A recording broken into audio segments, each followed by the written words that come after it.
Yeah, it's been pretty busy work-wise. I've been playing. We got no sound, bro. Is it not coming in? We've got 2 people saying that there's no sound.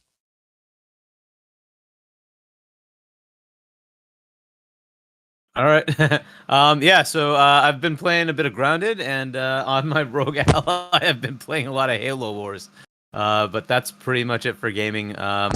Yeah, I want to try to get into something, but I've been kind of busy, so hopefully this weekend I can start playing some more games. But yeah, that's been it. And obviously, yeah, sorry, go ahead. The Rogue Ally?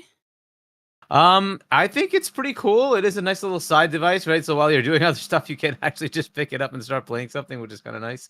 It's pretty good performance-wise. But yeah, it's I've only played it plugged in, so it gets full power. It runs games pretty well. So it seems to stay at 120 FPS on Halo Wars, which was never. I don't think it's been upgraded for Series X. So that's probably the best I've been able to play it. I've usually played that on the Xbox. So yeah, it's awesome. Pretty cool. Is it the console edition of Halo Wars? Because I've been chasing down a cloud edition that's PC edition, but there's nothing out there unless you get the PC game natively. Yeah, no, this is the Windows version, so it's running, the PC code. Yeah, and the other thing that obviously has been keeping all of us kind of occupied has been this trial, right? the hearing for FTC and Microsoft. So that's been taking up quite a bit of time as well. So it definitely has for me as well. I haven't really gamed too much, guys. Apologies for the audio issues. The old OBS updates sort of stung me.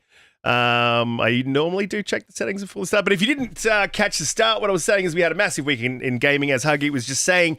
A lot of leaks, a lot of rumors all coming out of the FTC. Doom Cutie, welcome back to the show. How's your week been? What have you been up to? Very special day for you. Tell the people what you've got planned after the show. Thanks, Riskit. Massive week for this trial. Oh my goodness, just every day there's just new stuff in my face, in my feed. So yeah, definitely a lot to talk about today. Hargeet, thanks for coming in. You're an awesome guest always. You're always part of the Xbox Infinite family. What I've been playing this week, Barbie in Forza. Let's go. I know. I'm so excited about it though. So yeah, clearly the relationship between Warner Brothers and Xbox is all well and good. Yeah, so definitely been jumping into a little bit of Forza. I've been playing. I've been playing World of Warcraft, obviously. And I got Risk of Rain 2 every week on sale. Every week we get to talk about bloody World of Warcraft. Yep. Sorry, keep going. You're gonna ask me. In the Steam sale, there was a bunch of games that were on sale, and Risk of Rain 2 was on my wish list, and yeah, so I bought that, jumped into it, and oh my god, it's really good in a group if you have members who are knowledgeable of the game. So yeah, definitely check out and see if there are any games on sale on Steam, if you're that way inclined. And today is going to be the premiere of Confessions of a Gamer Girl. So probably about half an hour or just after this, I will be heading on into there. And we have a very special guest, Alana Pierce. So definitely stick around for that. It's going to be a good one. Absolutely. Alana Pierce. That is absolutely amazing. That is a great guest to get a hold of. Not quite as good as Hargeet, but it's close. Very, very close. Infinite Umbra, welcome back. Another fantastic week. Another fantastic fix. How's your week been? What have you been up to? Yeah, man, it's been a good week. It's funny you say another fantastic fix. The OBS got me worse than it got you. So, yeah, I feel lucky because it took me about, 13 minutes before I got it situated. Yeah, it updated and messed me up. So, but we got it taken care of and had a really good show with OBM and Retry Game Pass Daily. Yeah, man, it's been an interesting week. I mean, we had the whole FTC versus Microsoft trial, and we're learning so much. And of course, we're going to be talking about that tonight. Hargeet, thanks for joining us, brother. You're welcome. I thought I was having sound issues again. I'm like, wait a minute. That's silent. Uh-oh. Jedi Knight Pete, another fantastic week. Normally me and Pete hang out quite a bit on Xbox. I actually haven't seen Pete again. We've been saying this more and more lately, but I've been working on some things in the background. But Pete, I haven't seen you for the whole week. How's your week been? What have you been up to? Yeah, good, mate. I've been playing more Diablo. I'm honestly getting a little bit sick of it. Really waiting for something new to play. Looking forward to Remnant 2. Massive week in gaming this week. That court case has just had so much to talk about. I don't think we can fit it all in one show, to be honest. It's absolutely crazy. All the publishers and developers Xbox was looking to buy, the lying Jim dance moves, Ryan doing his normal lying dance moves, Ryan crap. Phil Spencer up in court, swearing under oath that Call of Duty was going to be there. Just, Satya Nadella saying how much they are all in on gaming. Just a great week to be a gamer. Congratulations, Cutie. Can't wait for your show after this one. Yeah, really looking forward to it. Thank you, Hargeet, for joining us. Umbra, I saw what you wrote in the chat. I mean, wow. Wow. Let's get What? I just want to give you praise. That's all. I did not. What else would I do? I did not see it because I've got limited screens. Hey, we don't need to read things out loud here. Wow. We don't need to read things out loud. Let's continue with this show. Look, my week has been really interesting. So, guys, if you are long-time supporters of the show in the chat, thank you for turning up every week and hanging out with us. But there's going to be some changes around here. I've been working on a lot of changes to the podcast in the background. Nothing to announce quite yet, but we are going to make some pretty drastic and interesting changes, and ones that I hope will improve the show. So definitely stick around in the coming weeks to see how that goes, because it may go tits up, and then that'll be funny as well. But look, we'll jump straight into the FTC versus the world, as Umbra put it the other day. But FTC versus Microsoft very much seems, this is my thing. So my overarching issue with the entire case, and I've actually been getting a little bit shirty with the Microsoft lawyers, because I don't think they've really highlighted this fact, and at one point the judge did. And from what I've listened to most of it, I've managed to catch quite a bit of it. I think I missed the first day. I've got every other day I've managed to slip in, or I've managed to find a way to listen to it, including the closing arguments. And my overarching issue with this entire case, and what I don't think the Microsoft lawyers have done enough of, is pointing out that the FTC seems to equate harm to consumers as harm to PlayStation. This entire trial has been about the harm to PlayStation, and Microsoft trying to prove that the harm to PlayStation isn't harm to consumers, but they haven't really just pointed straight to the fact that the FTC is really looking after PlayStation in this case, and they haven't really brought it to the point where PlayStation was mentioned 78 times, I think, or 79 times, and consumers were mentioned 10 or 12. That's a stark difference. And even in the closing arguments, we heard the judge pull up the lawyers for the FTC and say, this isn't about PlayStation, this is about protecting consumers. And he was like, of course. I found it really interesting. And everything in this trial has sort of stemmed from that harm. Now, there's a lot to go through, a lot of very interesting things.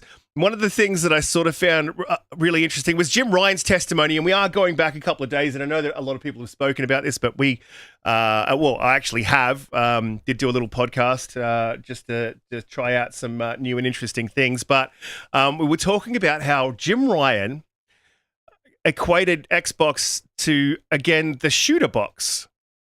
This sort of gives you an idea of where Ryan's head's at. He's in the past.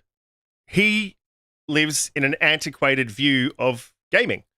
So I found that extremely interesting, especially considering the fact, since the advent of Game Pass, I would probably, if you were going to classify the box, there's probably two classifications that you could make in the early 2018 to maybe 2020. I would have called it the indie box. And I think that would have been fair. And I think moving on from 2020 to now, I would probably say it's the ARPG box more than it is the shooter box these days. So really interesting. Pete, I want to jump to you and just quickly ask, did you find that odd? I mean, we do play a lot of shooters on the box, but I mean, is your experience that Xbox this generation could be classified as still as the shooter box as it was in the 360 days? Yeah, I mean, 100% no. I think Xbox has the most diverse portfolio going around now, and I think that includes Nintendo. And you could say the same thing about Sony, in all honesty. You could say they're the third person over the shoulder sad dance simulator. Or they're fantastic games, but you could label it that. The amount of games that I've played, including indie games that come onto Game Pass, there's just no way Xbox can be classified as a shooter box anymore.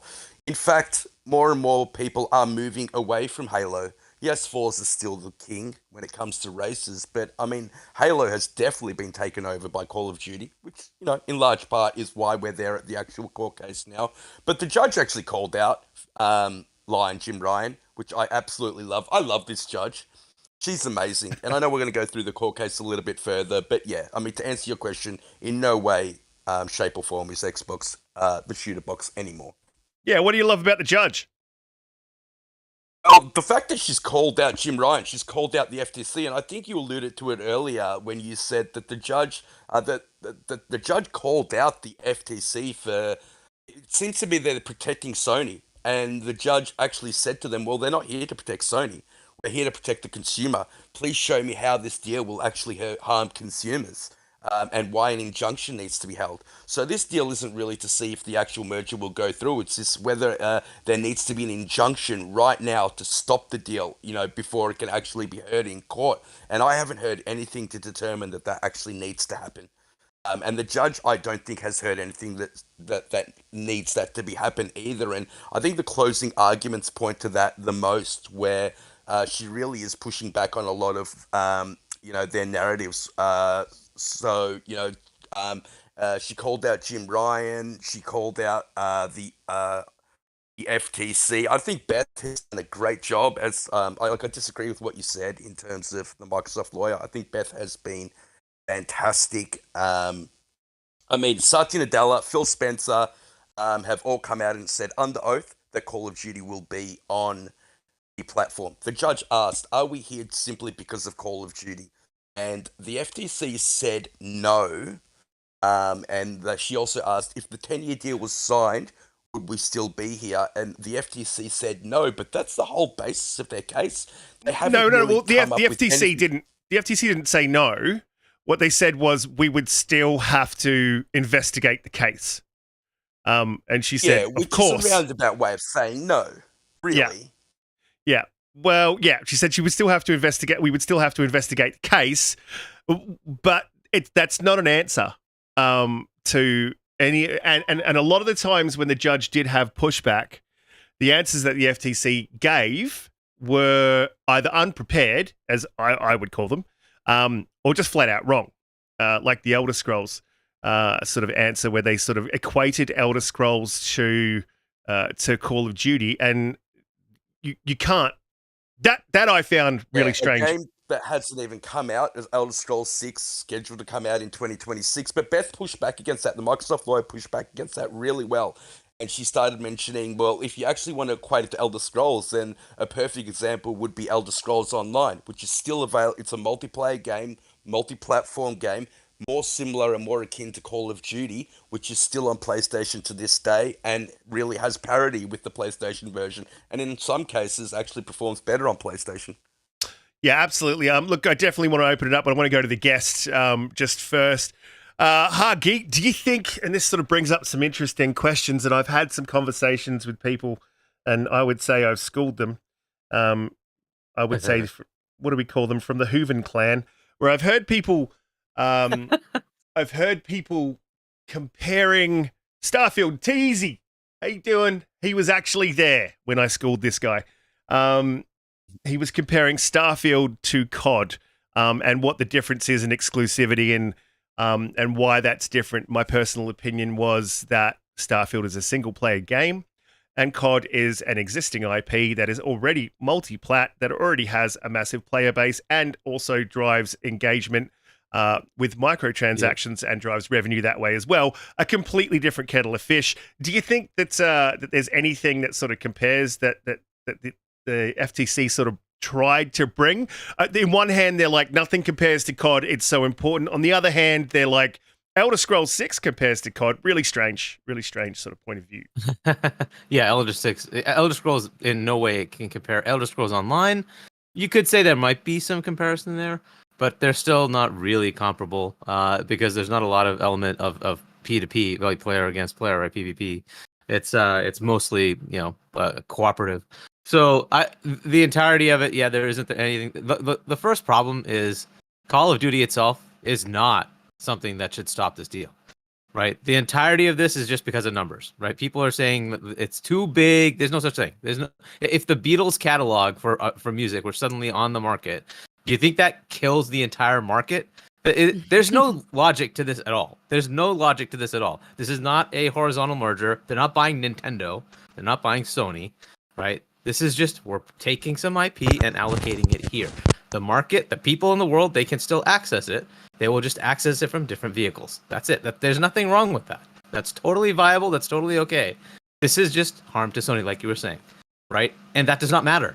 You can harm your competitor. That, in fact, is called competition. That's a good thing. You want that, especially a market-dominant one like Sony that is, unfortunately, a monopoly in this space, in my opinion. And I think the numbers bear it out. So, and our government's been saying it too, in the U.S. at least. So it's got some merit. So I don't understand the need to even look at it. So Call of Duty going exclusive, it hurts Microsoft more than it hurts anybody else. And it's really because it's just money, right? They want the revenue. They see the market share and say, well, why wouldn't I want to tap that market share? There's a lot of players there that want to play it. Cool.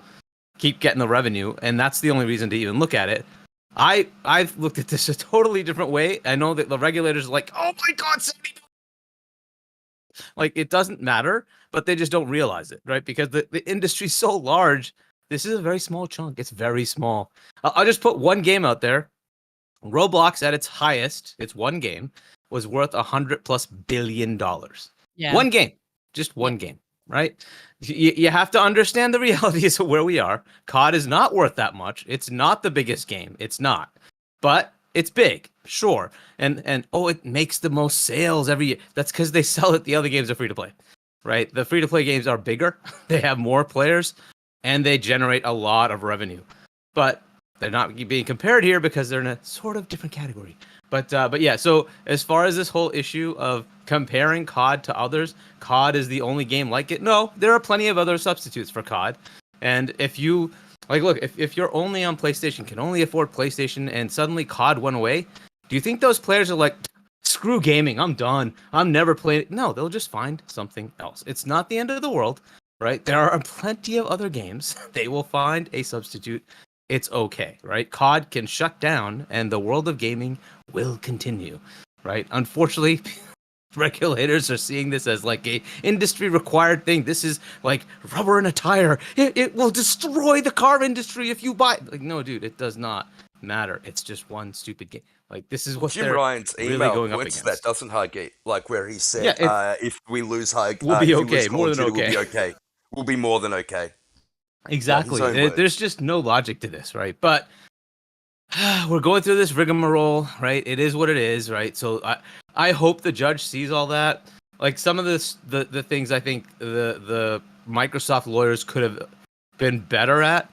The dev kit issue, right? They brought up, hey, the dev kits, they won't send the dev kits if we allow this merger to happen. The dev kits have already been sent. It's already done. The dev kits they're talking about are for PlayStation 6. That's way out, years away. It doesn't matter.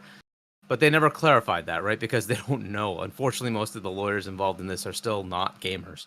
And I get it. Fine. It's like they're lawyers. They're good lawyers. Therefore, they don't have time to play. Fine. I get that. But if this was somebody like Rick Hogue or like Gaz, they know the industry, right? They'd be able to elucidate that pretty fast, right? Like, don't, that's what they were talking about here. This is years out. It's not relevant. But that didn't happen. Hopefully, afterwards, they can send that kind of thing over to the judge to say, hey, take a look. This is what the issue was from Jim Ryan not sending dev kits. It's out here, so this is not relevant today and does not need to block a merger, right? So like those kind of things, I think they kind of fumbled a bit. allowing them to say that Elder Scrolls 6 is in some way, in any way, equivalent to COD. Yeah, no, it's totally not. That should have been pushed back immediately, right? And I don't know. There's things like that. There are plenty of little things. Well, What was that? She did push I back, thought but Beth did a good job with that. she Yeah. did later on. That's the thing. She didn't immediately object. And you can't object, it's here. But like, she didn't immediately jump in and go, "Hang on a minute, I have a problem with that." Yeah. Yeah, but they're closing arguments. So you can't interrupt closing arguments. Yeah. Yeah, you can. That's She did right. push back against it. No, you can. They were here and there. They were pushing back a little here and there. So I think they could have it. And I think that she mentioned some things, right? The Microsoft lawyer while they were saying things, but in this case did not. And yes, the latter part, I kind of was half hearing it while I was in our Zealots of Gaming podcast. So I caught parts of it. I don't know if I caught that piece where maybe they pushed back on that item. But yeah, it that was an interesting closing. It was, my goodness, like, do they just have it wrong? The FTC is just like having it wrong. One of the things to look at, and again, don't take this as sacrosanct, but if the judge is pushing back while you're doing your closing, you haven't made your argument, right? Because at that point, it really should just be, yep, I got it. I got that point. Cool. I got that point. Cool. Yep. That's just check. If it's pushback, that means you haven't made your point, right? And the judge is asking, well, why did you make this point? You still haven't clarified this for me. Try to make this make sense, right? And she was really pushing back a lot. So She was. again, I don't read into it, but She was, and that's sort of a bit of an interesting point right there, that she quite often disagreed, not just pushed back per se. She completely disagreed with the point and then asked him to further clarify, without being able to see her reaction to his clarification. It's difficult to sort of get a read on how she was thinking about this. But Umbra, left field question. I think. No, you're right. You go. I think what you were saying, Riskit, she was really trying to understand why it was about Sony, right? And because you are absolutely 100% allowed to harm your competitor. That is just standard, straight out competition in an open market, right? And it's like, we're supposed to talk about the consumer, and there wasn't anything good. The dev kit thing was the only thing they mentioned. It's like, well, maybe they would make the game less performant on. Like, dude, first off, nobody's going to do that. It just doesn't make any sense that they would just suddenly decide to make the game worse performing on the largest platform. That makes no sense. There's no reason they would do that. I want the customer there. I don't know if you all remember Patrick Wren, who you used to work with on Halo. He also trashed 343 and Microsoft, better yet, after he left. He spoke up against that and saying exactly what you just said, Hargeet, which is, none of us are going to purposely shit on a game and mess it up on another platform when we actually take pride in what we do. Yes, it's a ridiculous thing to say. I agree. By the way, I looked it up. The majority of your customers, maybe not the majority of your customers, because if you add PC and Xbox together, it's a little bit larger, but it's a huge chunk, and you don't want that chunk to say, this game sucks, because that's bad. It's bad, it's bad publicity for you. Yeah, why would you want to purposely damage your own image in the eyes of gamers and reviewers and such, and the media? The judge brought that up, in fact, when she started talking about consumer boycotts and how they actually happen and reputational harm. Harm the reputation of companies, and more so, and damage the reputation. So she actually brought up that point as well. I mean, like I was saying, this judge was fantastic. And unfortunately, I wish they had gone more into it, but look, there are competitors coming up. X Defiance coming up, and it's apparently pretty good. And this could flip at any point. You never know. It could flip at any point. It's up to that competitor in the market to keep up its reputation, its capability, right? Look at Halo. Where is Halo today? It was the game.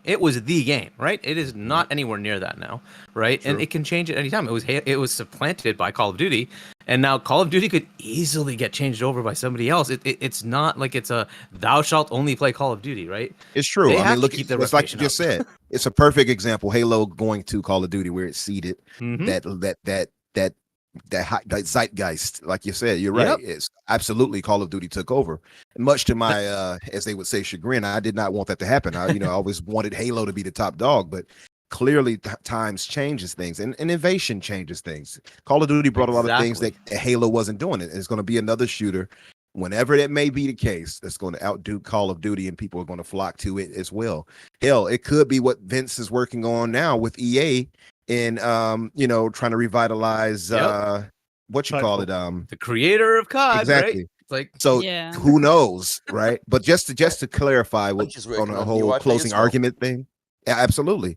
And to point out the closing argument thing, I just wanted to point out, I looked it up. It is according to the American Bar Association, you must assert your objection immediately after the objectionable statement is made. So you can actually object opening and closing arguments. I didn't know that either. Yeah.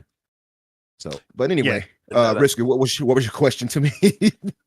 I've forgotten. No, you absolutely can. You absolutely can step in, and hold an objection to something that's said, especially if it's factually incorrect and you have the evidence to sort of back it up. So, and I'm glad that she did it in many cases, but in some, I think she could have been a little bit more forward. Cutie? Yeah, I want to touch on something that you said before. Like, Jim Ryan very much does create his own reality as much as any gamer really does, in the sense of we all see through our own lens. And, if you're a particular fan of something, then, you're going to be quite passionate about it, obviously. But fact of the matter is that I suppose it's a bit of a stretch to compare game devs to, medical professionals, but medical professionals have a Hippocratic oath to do no harm. And I can guarantee you that in this creative space, these game devs, they don't want to make crappy games on purpose. Like, I don't think you could pay anyone any amount of money in order to do that. So I think, it's very, very crazy to It me. is. It's unrealistic. And I would imagine, by the way, just to throw that out there, that doing something like that is akin to colluding, right? And akin to For something that's sure. actionable. So why would you do that and risk? Why would Microsoft, who is almost worth $3 trillion, risk any type of thing like that where it makes them look shady when they've honored all their past deals and things of that nature? Like, what purpose would that serve for them? They want those games to sell well on PlayStation 2. It's more money for them. Exactly. And that's a great I just point, thought it interesting. Umbra, and a point that we brought up earlier in previous podcasts when we were talking about why when Xbox bought Bethesda that they didn't then reverse the deals on Ghostwire Tokyo and Deathloop. And I think this court case points out how right they were to do so, because now they can then point to those contracts, say, look, we honored our contracts in these instances, and we will continue to do that going forward. And I really think that argument helped a lot with this case when it comes to signing those 10-year deals that Nvidia, Boosteroid, and all these other companies signed. Yeah, it was also more than that, right, Pete? They had contracts with almost all of the people they bought, right? So they had existing games coming out. Psychonauts 2 was multi-plat, et cetera, right? All these games, they came out where they came out. They left it the way it is, even though it was first-party output. And that helps them, right? That's but an interesting... one thing to think about, like just Julie mentioned, sorry, it was the mindset of Jim Ryan being where it is. What do you think about his mindset? Is that the right place for this to be? Like, he's definitely thinking like where we were like 10 years ago, right? What is up with that? Let me quickly track back to what you said there with the cloud gaming, because there was, and I definitely, to your point, I think that Ryan's views are antiquated, and I think that in the long run is going to hurt PlayStation, because the moves you make now are going to be the results you get in 5 years, sort of at a minimum. But with the cloud gaming, one of the things they brought up in closing arguments, and Beth did push back on, and I found it weird as well as I was listening to it, so I'm glad she did step in on this one. And she said, Microsoft went out and made all these deals because the FTC had concerns. So to allay those concerns, we've gone out and done this, this, and this. And the FTC was basically saying, well, we're not happy that you did it just because we asked you to do it. We wanted you to do it sort of off your own back. That was sort of their argument. Hilarious. Which is like, what? What? Like, a business is not going to go out and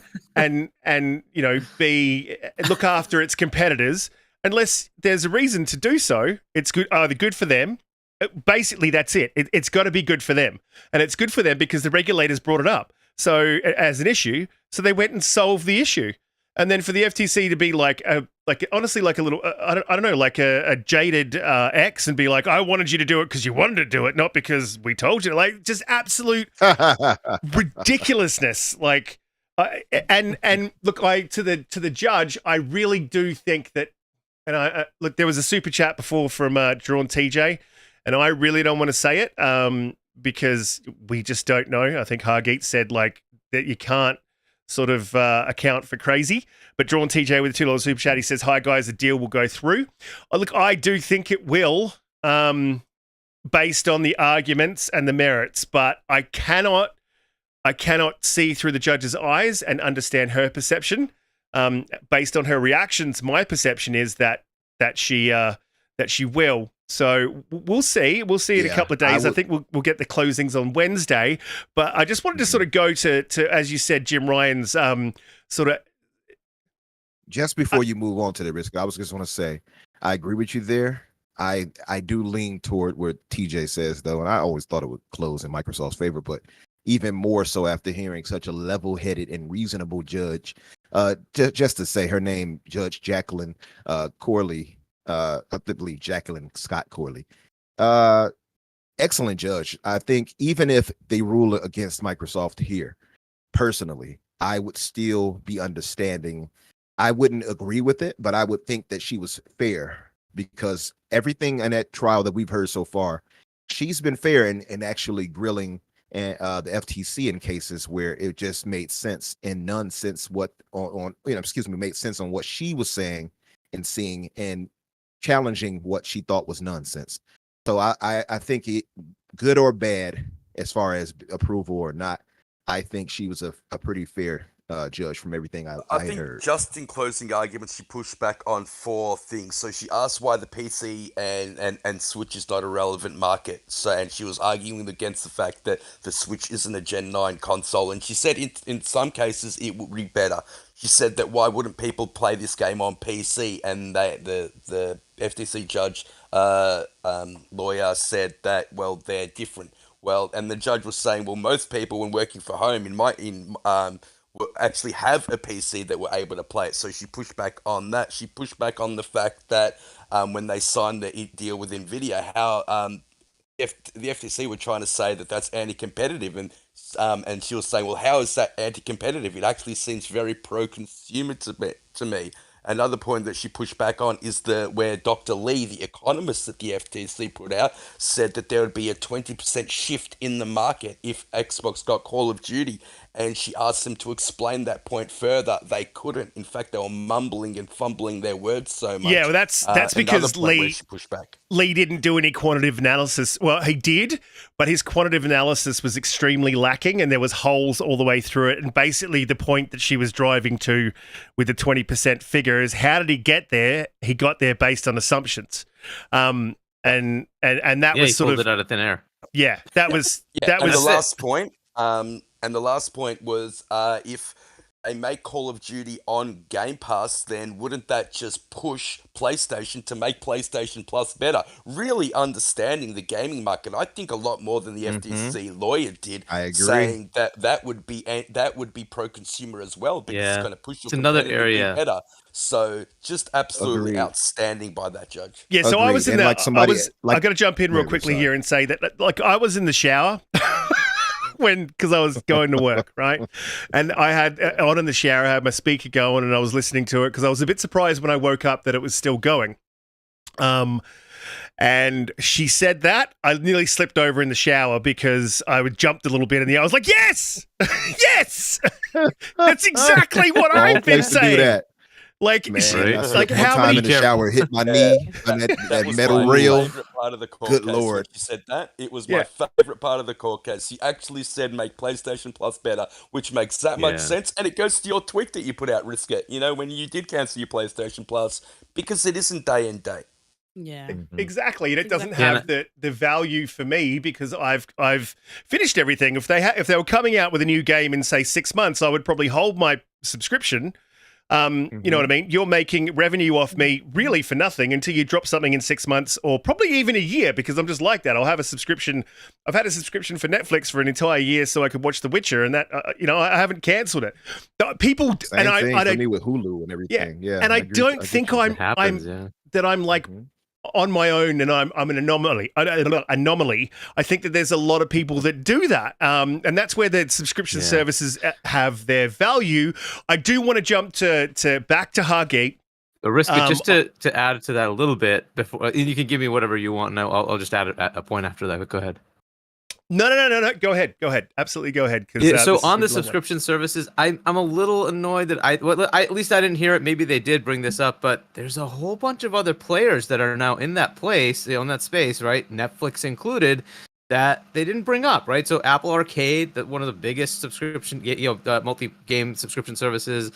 Amazon Prime. Anybody who's a subscriber can download the PC app and play Prime Gaming. It's just included. You get to download games and play them. That's hundreds of millions of people who have access to that. Suddenly, I don't think Microsoft wanted to go there. I mean, they should have. Yeah, but then you have to. I think they were very reluctant to touch on Luna. They were very reluctant to touch on Stadia, and Stadia. The guy that got up there for Stadia was actually really good for Microsoft, saying they didn't even know that xCloud existed, but it did exist at the time. But he said that wasn't the reason why it failed. But I think Xbox is very hesitant to sign a deal with Luna right now, and they really don't want to bring them up in court. They don't want to sign a 10-year contract with them. And I think that's one of the good points Sony made. Yeah, I don't know about Sony. You mean the FTC, right? They brought up that they could have those contracts with Amazon. Yeah, isn't that funny Indeed, that I they confused those two? Yes, I did mean FTC, even though the FTC lawyer is basically a Sony. And the FTC was basically there negotiating on Sony's behalf, right? Yeah, that's exactly. Yeah. That's absolutely true. And yes, the FTC lawyer did bring up Amazon, and when he did that, I did have a little bit of an, ooh, that's a good point. He actually had a very decent point, because what he was pointing out was that Microsoft has gone around to all these little competitors, and you got to be completely honest here. These little competitors it's not known whether they're going to excel or crash, in the future, and they'll do that based on their own merits. Sure. But to that point, whether they succeed or not is not the point. It's the fact that they are putting those things everywhere. They're not saying, "Hey, we're going to restrict it." So that's the bigger point. Oh, and but to the Gray Monad's question, he says, "What happens if Sony doesn't sign it before the closure? Will he miss out?" No, Microsoft can offer it to them at any time. Absolutely, yeah. They can sign at any time. Absolutely, those deals can be made at any time, but it is very telling. And it's a shrewd business move, because on one hand, you're not taking a massive risk by giving your direct competitors, and Amazon is a direct competitor. Doesn't matter how they want to define the market. You don't give your direct competitor a leg up, right? But you allay the concerns of the regulators. So I think it's very shrewd business and brilliantly done. I'm going to jump way back to a point that Hargeet made earlier on, just to Ryan's mindset. Now, I'm not going to read out the entirety of these emails, but there was some emails between Phil Spencer and Jim Ryan, very telling. Those emails leaked out, and very basically, I'm going to surmise. So Phil Spencer is sort of offered to keep Call of Duty on PlayStation. I haven't seen the email prior, just his response. He's offered a set of games. We heard about that in the depositions. And Jim Ryan's response, I read again, because I wasn't sure if the man was this fucking arrogant, or if I was reading it wrong. But he really is this arrogant. Basically, and I'm going to surmise, basically he wanted everything from Microsoft for this deal. He wanted an assurance that they would have all Activision Blizzard games. He wanted Microsoft to put Bethesda games back on the table, all of them.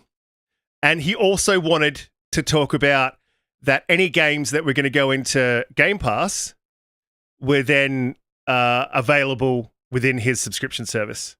That's very that That's email was ridiculous. into blackmail risk. To be honest, I Ridiculous. think it really was. I think that they were threatening going to the regulators and getting the deal blocked. And honestly, I read that email as something akin to blackmail. I really did.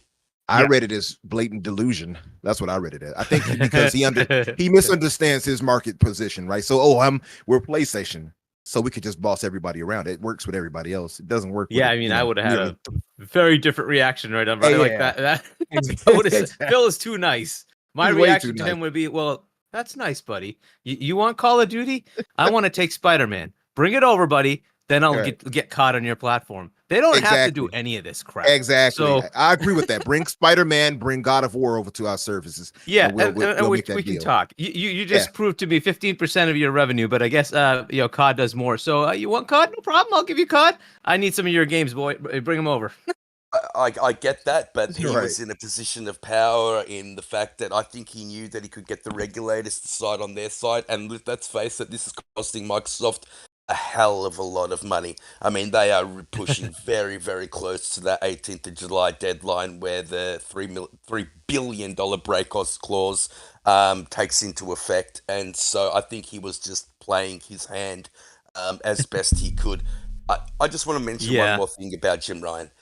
I think all of this falls into his lap. The fact that Xbox bought Vesta was the reason for that, I think, and the reason why all this has happened is I think Microsoft were very happy to let the status quo go. I think that they didn't particularly... they realized a while ago that they had lost the console war and they started moving in a different direction. But when Jim Ryan came in and took over Sean Layden's job, he started being incredibly aggressive and he started getting timed exclusivity from developers that they weren't generally getting it from. Case in point being Deathloop and Ghostwire Tokyo. And they heard that that was also gonna happen to Starfield, and I think that was the catalyst for Microsoft to say, "Hey, well, hang on, hell no," and it does show up in the emails that were unredacted. That Phil Spencer saw this and said, "No, we have to do something about this. We're at third place. We just cannot lose any more market position due to the lack of software." And they went out and bought Bethesda. And I think that, like I said, a lot of this falls into the lap of Jim Ryan. He started a war with a $2 trillion company, and he's going to be paying the price for it into the future. Yeah, well, I think and I exactly guess- to your point, Sorry, exactly what you said, that is 110% true. The emails do bear it out that they only bought Bethesda and went in aggressively because Starfield was they had heard that Starfield, and I'm sure that they were told by Bethesda because they do have a good working relationship. They're across the bloody road, for God's sakes, that Starfield was probably going to be going exclusive. And I think, and I'll jump back to you, Hargeet, in 2 seconds, but I think, and a lot of people have said this, but that was the fuck around and find out moment, where I'm pretty sure Phil was just like, nah, that is, I think that pissed Phil off. And this is the thing, a lot of people see Phil as a nice guy and you don't get to see behind the scenes very often. But I think if you look at that kind of funny interview, you can see that, yeah, this stuff like affects Phil. Grumpy Phil.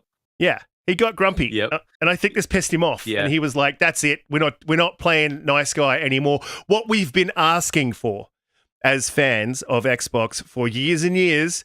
And here it is. I mean, there's a lot more, but Hargeet, I'll jump to you because you wanted to throw something in there. But I mean, you look at the leadership of, and again, I said it last week, and I'll probably say, can we stop Twitter firing the Xbox executives? Because what you see in the public is not really what they're like in the background, Hargeet. Yeah, and yeah, to that point, some of the stuff we saw from Matt Booty, right? People think he wasn't like competitive. Dude, no. They're all competitive. They want stuff. Like Sarah Bond's out there, like, we should buy Nintendo. Like, they want to do stuff, right? They want to go there. But there's realities. They have to deal with the real world. And if regulators are annoyed with this, they also have to deal with these, if we buy this, are they going to get, like, tell us we're going too far? They just have to deal with these things. But look, the Jim Ryan mindset is, look, I make money based on this. I expect everybody else to stay where they are and not compete with me because I'm here and I don't want competition. Well, that's not the world, right? Everybody's going to look at what you're doing and say, well, okay, if that made them money, I'm going to go after that and try to make that money too. They did the same thing by looking at the rest of the industry and Jim seeing, hey, these live service game things are really making a lot of money. And I think my studios need to do that too. Hey, we're going to shift. Well, Jim, if you're going to shift, so are other people, right? So that's how it is. Everybody changes. To say that the Western RPG, like Xbox, because let's just face it, that's who they are, is not is not changing from the shooter box. Like, how do you not see that, right? They have the biggest freaking Western RPG coming out in a few months in Starfield. That's their freaking property now, and you don't see that they've changed? Like, what are you talking about, right? Like, you have to look at what is happening in the market dynamics. You're changing. You're no longer trying to be the sad dad walking simulator box. Everything you showed in your last showcase was a multiplayer game, live service game. You're certainly changing. Why do you think everybody else is going to stay static? Like, his mindset needs to shift to the realities that everybody's going to change based on where the industry is going, including Microsoft, including Nintendo. They just do what they need to do to make their games, whatever they need to do, but their market continue to thrive, right? They need to keep up with the market. I don't know why he's stuck in that lane, but okay, that's where he sees Xbox. That's to his detriment because they've gone way past that, right? They've got they're getting most of the RPGs, but they're also getting all these other things to try to compete with every part of the market, and they're looking at mobile. And it seems Microsoft is like 2 to 3 years at least ahead of everything that Jim Ryan sees. Like, oh crap, maybe they're right. I need to do the same things they're doing. Mm-hmm. Okay, cool, but maybe you should be doing that yourselves. That analysis should be done. You should understand that's where the market is going. Yes, Microsoft's doing it, but you should too. You're the freaking industry leader, right? So go do that and figure out where things are going. He's too complacent. I don't think he understands gaming. That's kind of the problem, right? Mm-hmm. You should be able to see where the gaming is going because you play games, right? One thing that was he incredibly doesn't know how to hold the controller, right? Is, how much King was worth in the Activision Blizzard King. So when Bobby Kotick was talking, they bought King for $5 billion, and that sounds like a lot of money. They're now worth $50 billion. King on their own. They are worth half of what Activision's worth. And Bobby was saying that they tried to make another game like Candy Crush, and they failed to do so. So most of this is basically off the back of 1 or 2 IPs on that mobile gaming market. That just shows you the power of that market. It shows you why Xbox is pushing towards it so strongly, because that's where the growth is. And I think Phil Spencer said it on the stand, that there is really no growth in consoles. And if there is growth, it's incredibly stagnant. Mm-hmm. And so just to go back a little bit onto the Luna thing, look, the reason that happened is those were the ones provided by the EC, right? So they went and made those deals with the companies that the EC said go make deals with. All this time, the FTC could have talked to Microsoft and said, we want you to sign an agreement with Amazon. And guess what Microsoft would have done? Signed a bloody agreement with Amazon. They've never told them to do it. So if they ask them to do it, they'll do it. This is something they could have done the entire year and a half they've been fumbling, but they just chose not to talk to them at all. This is on the FTC. They could have set the same list, just like the EC did. Here's your list. Go talk to these folks, create agreements. We'll be happy to sign the agreement. That's it, right? That's what that was. The EC said, go make these. That's our concession. We're done. We're good, right? The FTC could have done this the whole time. It's on the FTC. They should have freaking given them the list. Here's the ones we want. Go make it happen. But that goes to the point, Hargeet. They're not trying to do that. See, we've been saying this for a long time, that we know that that's not their motivation. Their motivation is not to make anything fair. Their motivation is simply to stop Microsoft at any cost. And it's all agenda. And I would argue too that, as Riskit pointed out earlier, and as people had noted, how many times they mentioned Sony versus consumer, it starts to make me, put on my little Everborn conspiracy theory tinfoil hat and wonder just how bought off they might be. It makes me wonder to some degree. I know it's not the case, but it just seems so they're odd. bought off. I think they're grasping at straws. They're like, anything, please, just tell me there's something wrong with this. Oh, okay, yeah, Sony's telling us something. Cool, that must be it. Oh, it's the end of the world. Sony's gonna die. Like, okay, come on. And it's a feather in their cap too, right? I mean, you're trying to stop a nearly $3 trillion company, big bad Microsoft, second biggest company in the world. If you can stop them somehow, how much of a big feather can you put into your little cap right there? If you're Lena Khan and the FTC under her to say, this is what we did. It sets a precedent going forward of what you can do to other lesser companies too. Well, they've already made that point, though. FTC has failed. Yeah, that's exactly right. But they've already still made that point. They've made that point. if you're a company and you're out there looking to acquire another company, this has become an extremely costly exercise. Because Yes, the there was- FTC will litigate the case regardless of merit and regardless of cost to the taxpayers, and Yeah. that point's already been made, and that's sad. It's a sad day for regulatory bodies. I saw a news report on CNBC Business, and they were talking about the fact that this is a win regardless of the FTC, because they've shown the lengths that they're willing to go to block these mergers. And yes, when you're taking on Microsoft with the amount of money that they have, they can go and they can afford to get litigated, but these smaller companies just can't. And I think a lot of this, and what the FTC is trying to do, and I'll have a question to ask at the end, is they're trying to just push it out until it hits that deadline. And once that deadline gets reached, like I said, they're up for a $3 billion clause, breakup clause. So my question to all you guys is, what happens if this merger is successful? Will Microsoft then continue to litigate this going into the future? Oh yeah, You mean like You if the mean merger if they here get the PI? Yes, like will they continue on with the case? Will they then re-sign a renegotiation clause with Activision? you mean the for $3 if the billion? FTC is Oh, successful FTC blocking wins. this? Successful? Yeah, Yeah. Oh, I okay. see. Yeah, no, they already said they would. it's allegedly it's over, right? Yeah. Yeah. And, Which would and be that's really, a really sad. Yeah, that's a really, really sad state of affairs. That's crazy. That's a possibility, because I really do think that this is a very pro-consumer move in every way, shape, or form. Getting it Yeah. on Nvidia, getting it on Boosteroid, getting other cloud streaming platforms, which, let's face it, probably would have been unsuccessful if they didn't have the ability to stream a game like Call of Duty. Will actually have something there to offer their clientele.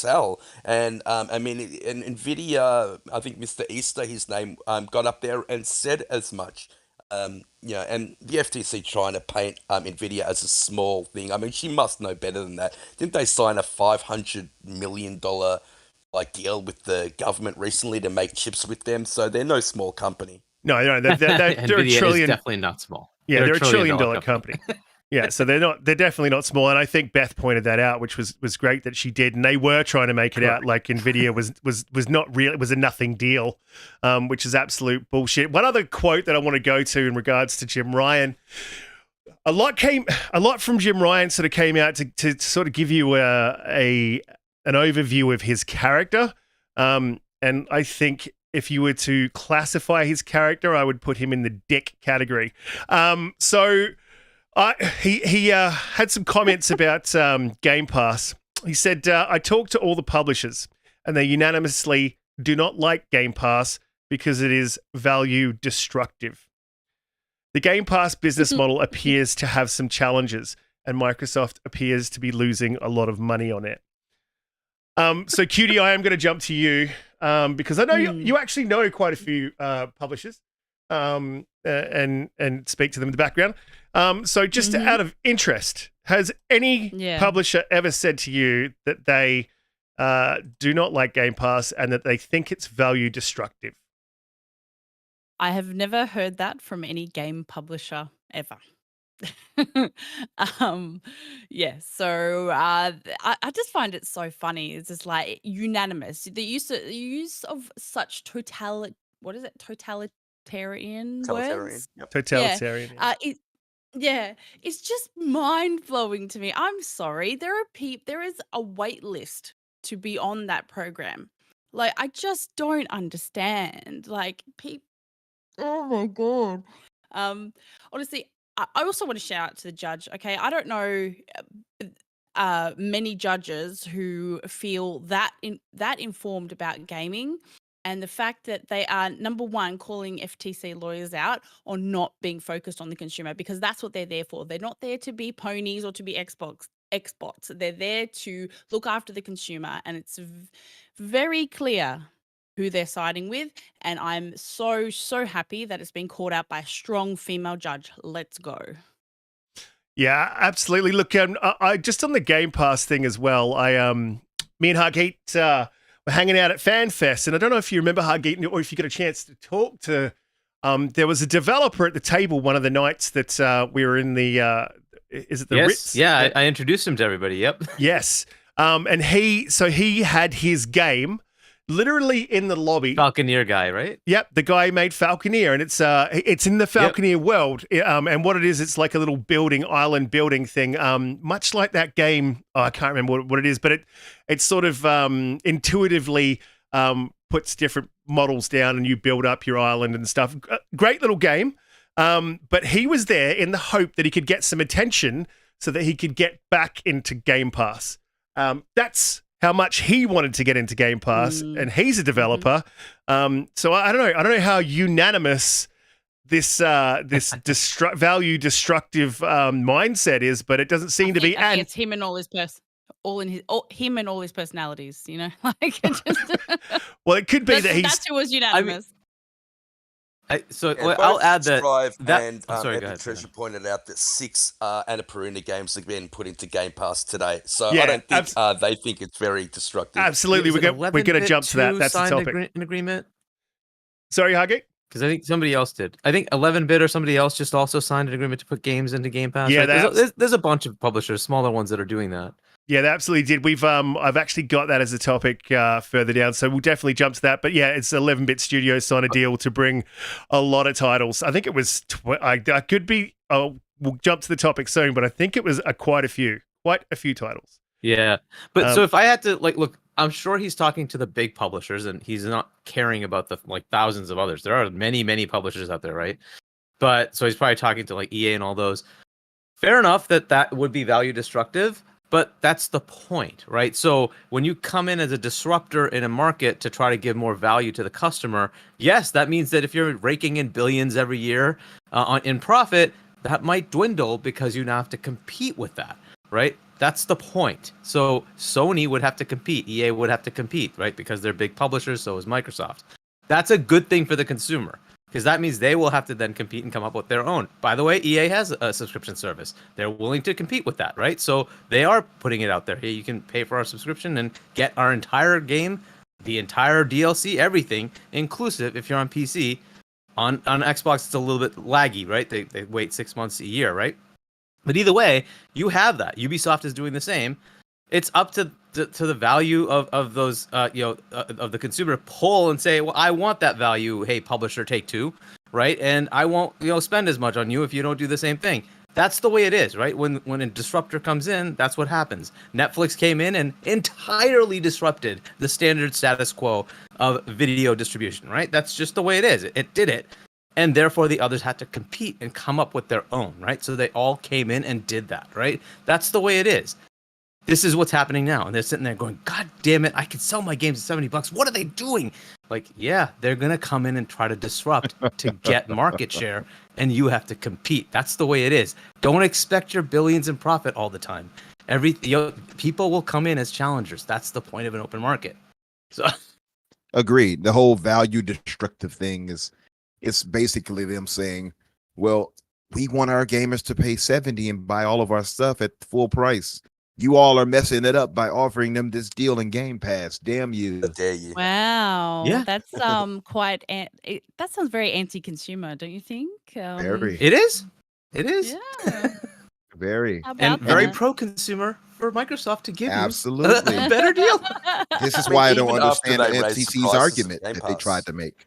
Yeah, even after the price raise. But this is why the FTC, if you've been paying attention, and why the judge, I believe, had been on the side of Microsoft here, by my account, it's just because it's what the FTC is saying is nonsensical. The entire fact that you're getting such a value proposition as a consumer with Microsoft and Game Pass versus paying full $70 on any other platform, including PlayStation here, or particularly PlayStation here, and the fact that they cannot prove any real console harm, that's out of the window already, and that they let that go. And the part about the arguing of the cloud situation, they tried the best there, but it's a nascent market, as everybody has continuously pointed out. So what is the harm there when it's nothing? It's not even anything to really call out. So to me, if this is ruled against Microsoft here and they grant them the injunction, I just don't know what to say. Yeah, exactly. And you guys sort of moved to a point that I was going to make based on what Ryan said and a lot of the FTC's arguments, bringing it back to the start of the show, which is that he was arguing harm to publishers. It's value destructive based on, I think his point is that there'll be less quality. But consumer-wise, it's extremely consumer friendly. And to Hargeet's point about Netflix and other streaming services, I don't think we've seen a lessening in quality of. I mean, you could argue, the good old days of movies, the golden age, but I think you could definitely argue a point there to say that TV series have increased in quality based on Netflix, and we've seen a lot more episodic.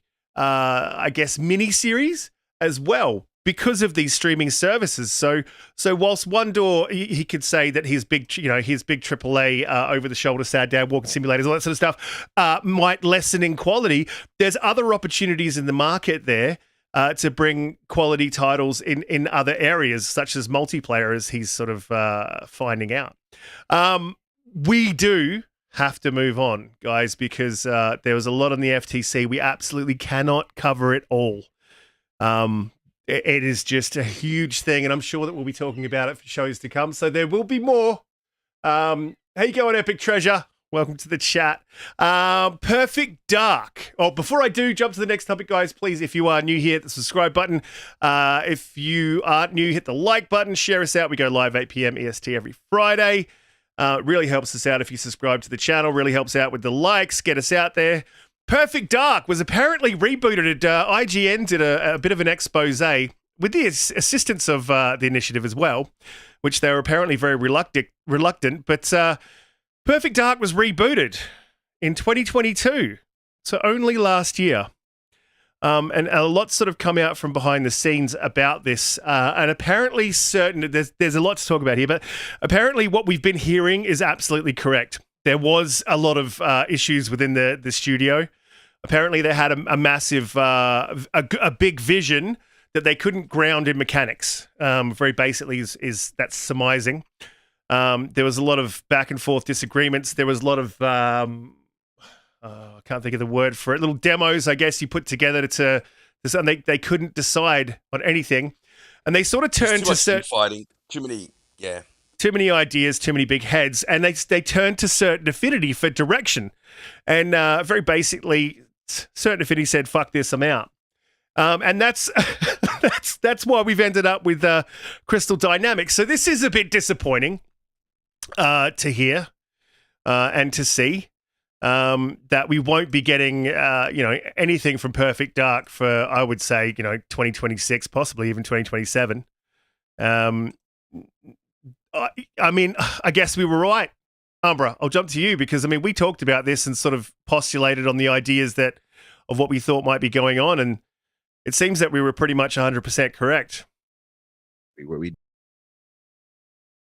just muted himself. I muted myself by mistake. Just stay that way, bro. It was much better when you were on mute, bro.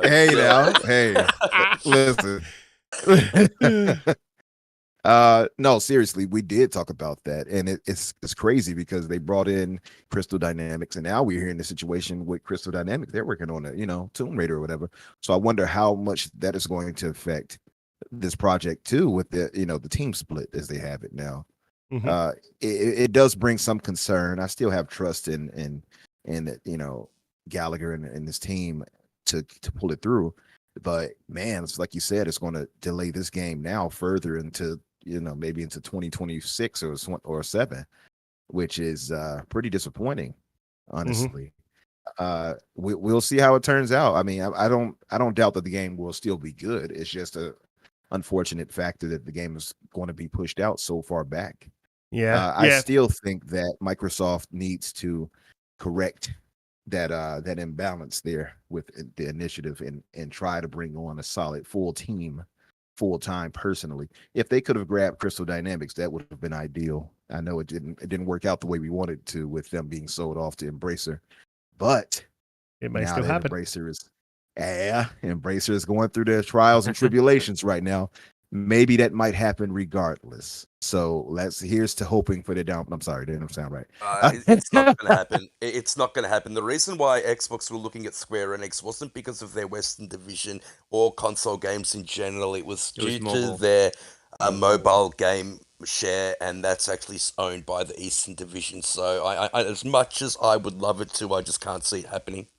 I Yeah, mean, maybe. so Peter, it's possible that, right, because it might be under 160 to buy them, because they buy them for 300, right, to have like all three studios, right? And so if they just say, hey, can we get this one for 150? That's under the regulatory mark now, right? So Yeah. they could just pick them up from Embracer. Embracer's in trouble right now. It's like, here's an infusion of cash. Sure would be a maybe shame if even make some Microsoft games came with you. to liberate you all, wouldn't it? Yeah, exactly, right. We can, we can infuse you with some. Hey, we'll make 3 or 4 Yeah. games with you with your other studios, and Absolutely. while we're at it, hey, can we buy this one from you? Like those kind of things could happen. I don't know who So, left you high and dry with that verbal agreement, but we're here to rescue you. Absolutely. yeah. You never know. I And what, hope Hargeet, you Embracer pointed out before. succeeds. You pointed it out before, Hargeet. I think you said that there's a certain number where if they pass that number as far as acquisition, that's when it ticks the regulators. What was that again? Like, yeah, it's as far as- 160, like 7 or 8 at this point. That Okay. inflation adjusted. That's where they are right now, 168 million or so in that range. So if it's under that, it just goes right through, right? So, Okay. Yeah. So they just do it.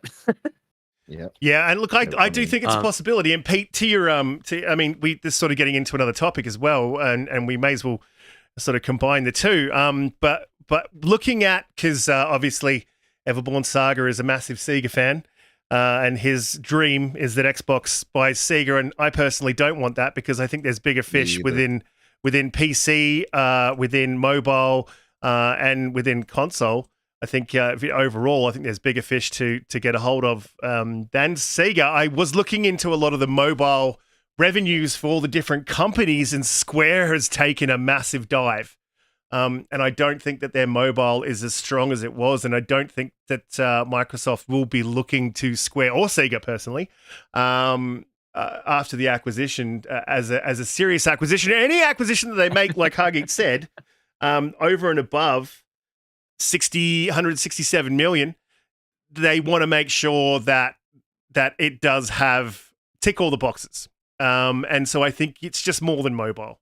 When their next acquisition, I think, is going to be looking at mobile, PC, and technology. I think they need to get the trifecta out of a company. That's how I would be looking at it, because if you're going to go through this expensive litigation, you want to make sure that the company that you are buying is going to be worth its value, its weight in gold, I guess you could say. So that sort of jumps us on to the next one. But Cutie, I did want to ask you quickly before we move on, do you think that Initiative is a quadruple A studio? Wait, what? Why? No. Yeah, well, I mean was... that whole quadruple A studio thing was a red herring, wasn't it? And it shows when even if you get the most talented people in the industry and you bring them all together, sometimes it just doesn't work out. And what is that saying? Too many cooks in one kitchen. I think that's what happened with the Initiative, unfortunately. And look, I actually really think that Perfect Dark's in really good hands now. I think Crystal Dynamics is a great team. They proved themselves with the reboot of Tomb Raider. It's another female protagonist, bringing back of a previous IP. They've worked under Gallagher before. So I do still expect good things from Perfect Dark.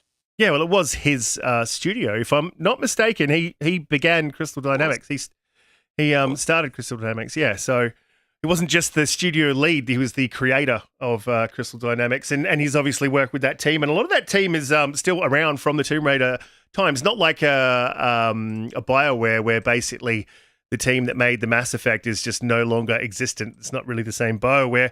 I think Crystal Dynamics is very much still the same team that made Tomb Raider. But yeah, Cutie, in the past there was a LinkedIn advertisement, I think it was for an animator, could be wrong, where they actually advertised the studio, the Initiative, who's making Perfect Dark, as a quadruple A studio. And obviously someone on Twitter picked that up, and it's sort of been a bit of a running joke ever since we heard the shit fight that's been going on behind the scenes. But look, Sega has apparently come out. Before I go to this, I will say, please hit the like button. No. Please hit the like button. Please.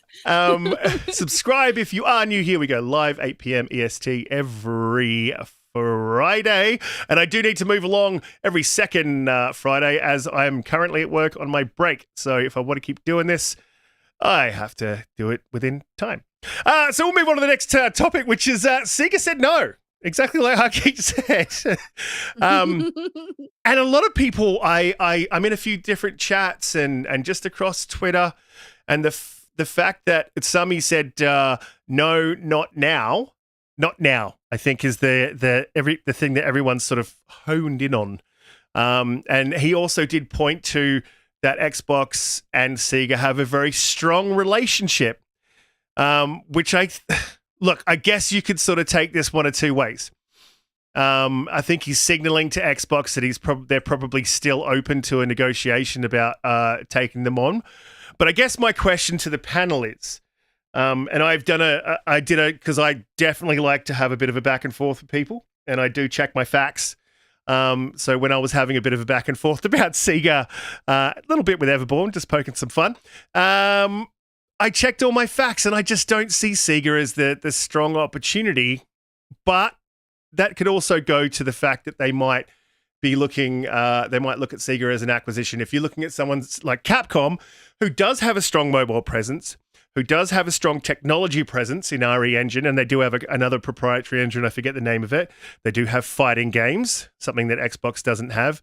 They are very, very strong in their third-person over-the-shoulder action adventures. They do have horror. There's a lot going for Capcom. They do have a lot of IPs. And they also do have a presence on PC as well. So they're almost like the quad factor. I don't know what yeah, I just made up a word. But they are a company that is strong. And that may go against Xbox looking at companies that are super strong because they would cost a premium to get a premium company. So I guess sort of my question to the panel is, do you think that Xbox and Microsoft is looking at, and I'll go to you, Hargeet, is looking at Sega as an acquisition, post ABK? Look, so I have been on that boat. I've been telling people for a while, the targets they have, Square is the obvious target, and apparently Microsoft thought so as well. And then Sega will be the next target. Right, I've been saying this for like ever. Right, the next target after that to me would be Koei Tecmo, but I don't know if they're approached that one. They did look at Bandai, which is cool, but Bandai is pretty big. And I don't think it matters for money. Money, obviously, Microsoft has the money. It's more this regulatory annoyance, right? You'd now be looking, oh, this is the biggest Japanese company. What are you doing? You can't. No, you can't buy them. Right, that's the headache they run into. Buying a Sega, it's small enough. It gives them presence in Japan. That's what they're looking to establish. They want mobile, but they also want one of the three categories was relevance in APAC. They don't have it. They just don't, right? Is relevance in APAC. So that is the big thing they're looking for. And Sega does do that. It's a relevant property, right? There's a lot that they have. Square 100% does that, whether you like the games or not. It absolutely does that. That's why they were very close to getting them, right? So I still think those should be the targets. Capcom, I know you guys like it, but the problem is they're buying a $70 billion thing for you. That's done. You guys got to stop. It's not about you anymore. They want APAC. And, part of ABK, by the way, is for APAC. There's some PC stuff that happens in Asia that will be relevant from Blizzard, right? So that's cool. But what they're looking for is getting relevance. The games that people play over there, how do we get those? I still think those are two great targets. Yes, I think Sega is going to be the next one. I think that's just kind of obvious at this point. The fact that they didn't redact that actually makes things worse, right? Because they obviously have been maybe talking in the background, but at least they were considering it, right? They're doing the analysis. This is the next thing. And that leaked. That shouldn't be the way they approach them. It really should be talking to them directly, right? But unfortunately, this came out. And a whole bunch of other ones that I like a lot of the ones that they had that were kind of shortlisted. So it's a pretty good list. But man, you know what I didn't see on there? Capcom. I did not see Capcom on there. I know all of you always want, I keep pushing back. Capcom is not the one. It's too Western. It's not the one. It's gonna be one of these that you guys hate, but the Asian market loves. That's what they're gonna go after. They're looking to fill gaps, not things that you guys want, but what somebody else wants. They already have this like you're a Western box, right? They want to get past that and say, no, we're an Asian box as well. We want you customers in Asia to come to us as well, right? That's what they're looking for. And I think Capcom is an Asian are company. awesome. But Capcom's games are too Western. They're just too Western. That's the problem. We did have this discussion. All of our is never in Japan. It's in Europe. It's in US. Give me the benefits. It's just not going to resonate that way. Give me the benefits of Sega over and above being a Japanese market. That's really what I want to hear. So the assets to back up the acquisition of Sega, I can't see it. So I can't either. Sega, and I do get that Sega has like a storied history in Asia, right? Like it's so many people that still finds Sega beloved to them.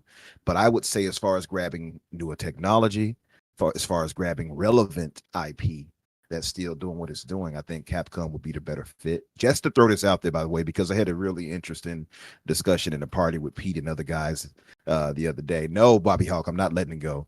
And I was challenged as far as to Phil Spencer and team speaking on getting an Asian team. I just wanted to kind of correct that. Back in 2020, Phil was interviewed and he said, sure, we could do publishing relations there. And we might do that. I think that's fine. In fact, I would suspect we will do some of those, said Spencer. But I also think we will continue to evolve our platform, having a first-party studio voice at the table that is from Asia, whether it's Japan or another market, would be a good ad for us. So they absolutely do, at least according to Phil there in 2020, do want to grab an Asian studio. Just want to put that out. And they have one. So now, right? I just going to jump to the chat Tango, there. absolutely. Mac Bound said, say Sega again. So this is something that maybe a lot of Americans don't know, but Pete would know this, Cutie would know this too. When Sega came to Australia, in all of their advertising, they called themselves Sega, not Sega. Well, we'll say to you that because we are part of the Commonwealth that created the English language, we are right. Secondly, it's spelled S-E-G-A. It's not spelled S-A-G-A. So I just wanted to put that out there as well. Say castle, Risk. Say castle. Castle. Yeah, you're wrong. See, automatically. It is a castle, but it's also Sega. How can you both be wrong in varying different ways? Like, wait a minute. Oh, we're going to be here all day. You're outnumbered. Talking about that.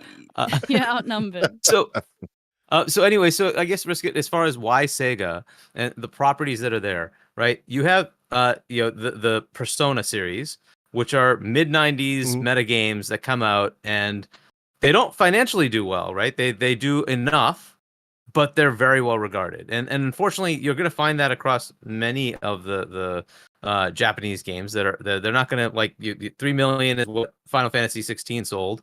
And that's not even up to what Final Fantasy 15 sold, but that's kind of the path they're in, right? But that is a well-regarded Japanese RPG, right? That's just one of the many that they have. They still have the Yakuza series, which is a pretty popular series. There's Virtua Fighter, the fighting games, right? So they have that, and that's been baked into many of their games. They do. I think they have a studio that does RTSs as well. Correct? I believe they do. They do, yeah. But anyway, so they have a breadth available to them, and the IPs they have a lot of IPs. What they need is investment to use those IPs, right? And to have say, hey, we're gonna like acquire them for a certain amount, and then dump money into it to expand it, and say, hey, why don't we take advantage of the IPs we have? Let's start building more. Let's make more of those games. Start making new stuff, right? And they translate very well to mobile as well. Exactly, and so that is what they're like. They need a foothold, and the name Sega matters. It does, so that would help them. And then this is why I like Square. Final Fantasy is just something you can't ignore. It like if you're looking at Western RPGs, you can say Bethesda, right? That they are a big.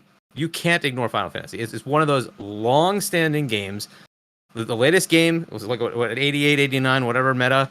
So 3 million. You just can't ignore this. It's big, right? And they have other ones, Kingdom Hearts. They have Dragon Quest. They have a bunch of other games, right? So those matter, and their smaller games also sometimes fail, but sometimes do pretty well. Triangle Strategy did well, not financially, but it did well as far as critics, right? And those are games that are perfect in Game Pass. They don't Hargeet, need to then go worry in about it. terms of Just make Sega, the how game. easy is it to divest the company in Japan? Because Sega Sally owns Sega, and they give the gaming Sega division Sammy, as yeah. well as about half, and that's about half the revenue stream of Yep, Sega Sally. exactly. How is that divested? Will Microsoft want to buy the entire company and then sell no, the rest no. off? Sega, so Sega I Sammy think they- has split. Yeah, so those two companies have. Yeah, exactly. guess- Which is, yeah. I think, in preparation, right, Riskit? It's got to be, right? That's Yeah. why they're doing this. Well, look, I believe so. Yeah. I believe so. But my point, I guess, and Pete brought it up. I'm going to push back on it because I did look quite strenuously at Sega's mobile presence, and it's just not there at the moment. Capcom's 2 yearly revenue equates to Sega's lifetime revenue on just mobile. So Capcom's mobile versus Sega's mobile. So their mobile presence is not massive. You could definitely argue a point that their games do translate quite well to mobile, which is what you were saying. But the mobile presence is not there, so they don't get that with things. But they do get APAC. I completely agree. And if you don't know, because I didn't know, I had to look it up. APAC means Asia Pacific. Yeah. I'd put my hand up and say I had no idea what the hell APAC was. I thought we're talking about sorry. Yeah, I'm just used to that acronym. Thought we're talking about a rapper or something. Hargeet flexing on us with his, worldliness. We get it. Look, Yeah, no, I I usually by the catch way- those. Go ahead, sorry. No, I had to, I was challenged by Donnie, so I just had to really do this really quick. Like a Oh my god. Oh wow! Nice. I've muted him now, so we won't be able to hear him for the rest of the yeah, show. I did it before he could mute me. I got him before he could mute me. Yep. Look. Let me just quickly, very, very quickly, do a quick fire round for the panel and the guest, and say who would you like to see? And again, I don't think you see Xbox go out and just start acquiring publishers. It's been very costly. They need to recoup some of the funds that they've spent on this over and above the acquisition cost. The cost for ABK itself. The litigation, I think one of their experts was $2,000 per hour. I think he, by the time he was done, he was $1.2 million for one expert. So this cost has been this case has been extremely costly to them. I don't think you see them do much probably for the next year. But that said, Cutie, who would you like to see Xbox acquire next?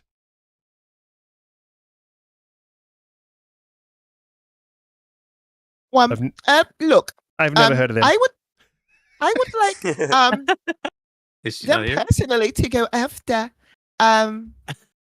She's gone. She's gone Sega, AWOL. Sega Sammy. She's gone Oh, rogue. we already spoke of Sega. I would then We're going to go to Hargeet. Namco. We're going to go to Hargeet. Hargeet, who would I you am like? still talking here. Who would you like to see? Who would you like to see Xbox acquire next? I'm hoping they go after smaller things, right? They can have the larger negotiations, and like you had mentioned, when we were in LA, I love the idea of Warner. That's a big moonshot for me. That'd be fantastic. But if a publisher, it's Sega. I think that's the next obvious one. Assuming that that's still on the table, I would definitely hope that that's what they're looking at. But I want them to pick up a bunch of smaller studios, get that out of the way, because they can do that without the regulatory headaches. Right, so I'm hoping they pick up a bunch of little things. They had a bunch listed.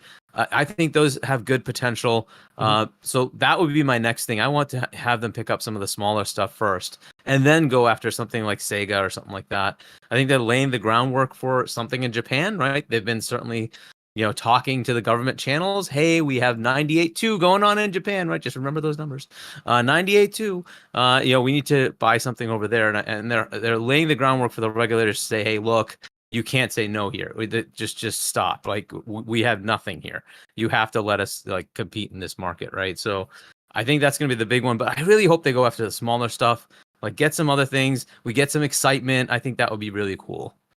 Yeah, look, absolutely. I can sort of see that from two angles. I can see that from your angle, and I sort of agree. But there's a little part of me that says, if they start gobbling up smaller studios or smaller publishers, does it then make it harder for the larger acquisition later on? I don't know. I think there's a point to be argued for both sides. Pete, who would you like to see Xbox? I don't think it's going to happen because look, they were in financial dire straits not until quite recently, Capcom, but I think that through their remakes and the amazing work they've done with Resident Evil and the upcoming Dragon's Dogma, which I'm incredibly looking forward to, I would love Capcom. I think that fits that Asian market that, I think Xbox has been striving for, and I just love their IPs, and I think they're fantastic, and I think they translate well because they make it into PC, console, and that mobile market. But I tend to agree with Hargeet. Like, IO Interactive got brought up in the email, and I know that Xbox is still working with them on Project Dragon, and I think the James Bond game, so I think that deal might still be in the background. Yeah, I'd like to see them pick up a few of those smaller titles as well. Super Giant Games. Add to that, Jedi, I think would like be a really good one. wouldn't that be cool if they picked up IO, took that game, and look, they make that agreement with like Amazon owns Bond now, right? So That's right. hey, we'll put our games on your service.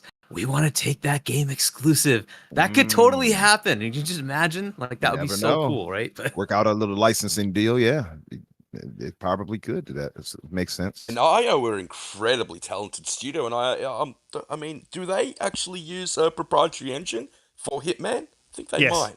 Yep, they do. They absolutely do. I can't tell you what it is right now off the top of my head, but I know it's proprietary engine, and it is beautiful. I'm hoping that I'm right. But Pete, you're supposed to pick one, and classic Pete style, he picked about 10. Umbra? Well, Capcom then, brother. Capcom. Capcom. Who would you like to see Xbox acquire? Just one. Next. Now we're doing this off the short list they had, right? I'm assuming. Is that the case? Anyone you want. Oh, anyone I want. Mm-hmm. Okay, well, if I'm not going to go if I'm not going to say Capcom, then I would say WB Games along with the DC license. But I'm going to be realistic. I'll just say Capcom. Capcom to me would sew up the Asian market right then and there. They have crazy great IP from Resident Evil to Street Fighter to Monster Hunter. Yeah, Monster Hunter. I'm right. Monster Hunter, which is big, is gigantic over in Japan. So and on grabbing Nintendo. all that right there. And Nintendo, absolutely. Grabbing that and continuing, to keep that, I guess some of those multi-plat, that would be a major boon for Microsoft. And of course, it's coming straight to Game Pass. That's a major boon to them as well as Game Pass as well. Capcom, all the way. Any day over Sega. Cry. Yeah, Devil May Cry. Yeah, I can't believe I didn't name that one, but because I love Devil May Cry. But yeah, I mean, it's a W all the way around. And yes, Bobby Hawk, I know that this hurts your soul, but it's going to happen. Cutie, is she there? Are you there? Yeah, you guys are just talking a lot. No, we went to you when we got silence. Complete silence. I know. Because I'm just used to you guys talking. Sorry. So who would you like to see Xbox acquire next? It could be anyone, just one, not 20. Okay. The only thing that I'm interested that's brand new that no one's talking about in regards to Xbox acquisitions is whomever is going to make a Hulk video game. So who would that be? Crystal Dynamics. To make a Hulk game, you say? Yeah. Incredible Hulk. Yeah. Well, as far as you're talking about the people that Microsoft already owns, the studios they own, who could make it? You're saying? No. Who could they acquire them? Will make it Crystal Dynamics. Is that what you're saying? Crystal Dynamics. Yeah, I think Crystal's already done Hulk. I think they could expand on that. Yeah. Or if they get Activision, as we hope they do, Activision. they can have one of the teams do that. They made what was the name of that game, guys? With the guy that was infected, jumping around and everything and destroying everything. I know that game. I'm drawing. Tip my tongue. I can't think of it right now. If you all can remember it in the chat, name it. Prototype. Thank you. Yeah. Oh, Pete, look at Pete came through in the clutch for once. So good I'm here all of you. week, brother. I'm here all week. Yeah, look. Well, I honestly, actually, we said it at the same time. So sorry, Kitty. That's true. no, That's true. I think I personally would love a Hulk game, and with the success of Spider-Man, I think it's a really good opportunity for them to dive into that. Obviously, it would be like many years into the future, but ideally for me as a consumer, that's what I would like. Yeah, absolutely. Look, I could definitely see that. For me, a little bit torn there. I would say Crystal Dynamics, but I think Hargeet knows exactly what I'm going to say. I want Capcom. Mm. Give me Capcom any day of the week. Capcom has got absolutely everything. You've got Resident Evil, you've got Street Fighter, you've got Monster Hunter, which I'm not interested in. They've got a whole lot of IPs that I don't like and are not for me, but they've got a whole lot of IPs that are crazy good. I will say one more thing, and then we'll move on to the next topic. I've got to keep it moving because I've only got a short amount of time. Square Enix, I don't think. I know Xbox is big on where they can open up their market, but I also think that Xbox is big on what companies make sense and can fit nicely under their umbrella. I really don't think Square's one of those. I don't think And traditionally. why do you say that? Because Square doesn't play nice with the Western world. I don't Well, think. I mean, Japan doesn't play nice with the Western world. That's just a reality, dude. That's true. But I think publishers and studios like Platinum and Square Enix wear that shit on their sleeve. I wouldn't be happy if they acquired them. And I don't know. Maybe they would. Maybe they would fit nicely. And maybe that's the problem. But do you want a problem child under your umbrella as your first sort of big Japanese publisher? I don't know if I would want they that. are a problem child. I think the problem stems from PlayStation basically being next door to them and them having such a good relationship. And Microsoft buying them would just break up that, that conglomerate that they have. I think Epic pointed out Bandai, which nobody else mentioned. That would be a great get as well. No, I did mention Bandai, but I think it'd be regulatory headache for them. Yeah, Elden Ring would be pretty huge to bring under the It banner, would right? be awesome. It wouldn't just be Elden Ring; it'd be the entire From Software catalog because most of their games are published through them. Phil would be like, make them all exclusive. I don't know how do you say it, but how do you break up that conglomerate? I mean, Katagawa is just massive. It owns everything. Yeah. Talk about Sega Sally being hard to divest. That would be even harder. Yeah. Yeah, it's not Sally, but it's Sammy. Sorry. Sammy. Yes. Good old Sam. Moving on to the next topic. Before we do, please hit that like button if you aren't new here. Thank you very much for supporting us every week and hanging out with us. If you are new here, hit the subscribe button. We go live every Friday at 8 p.m. EST. Moving on to the next topic. And it's a big one that I sort of wanted to lead into with that whole Square rhetoric. It wasn't by accident. Final Fantasy just sold 3 million copies, I believe, in the first week, the launch week. Find this really interesting. And I guess it sort of, again, leans into this. Your game doesn't need to be technically sound because gamers will buy it anyway. Apparently, the Final Fantasy, and Pete, we talked about this a little bit last week, and Umbra, we'll talk about this in topics this week, whether we should talk about it, because we did talk about it. Pete, I'll go to you because you sort of brought it up last week. Apparently, Final Fantasy 16 is turning PS5s into T1000s, and the liquid metal is melting. Apparently it's overheating the PS5s. So that's interesting.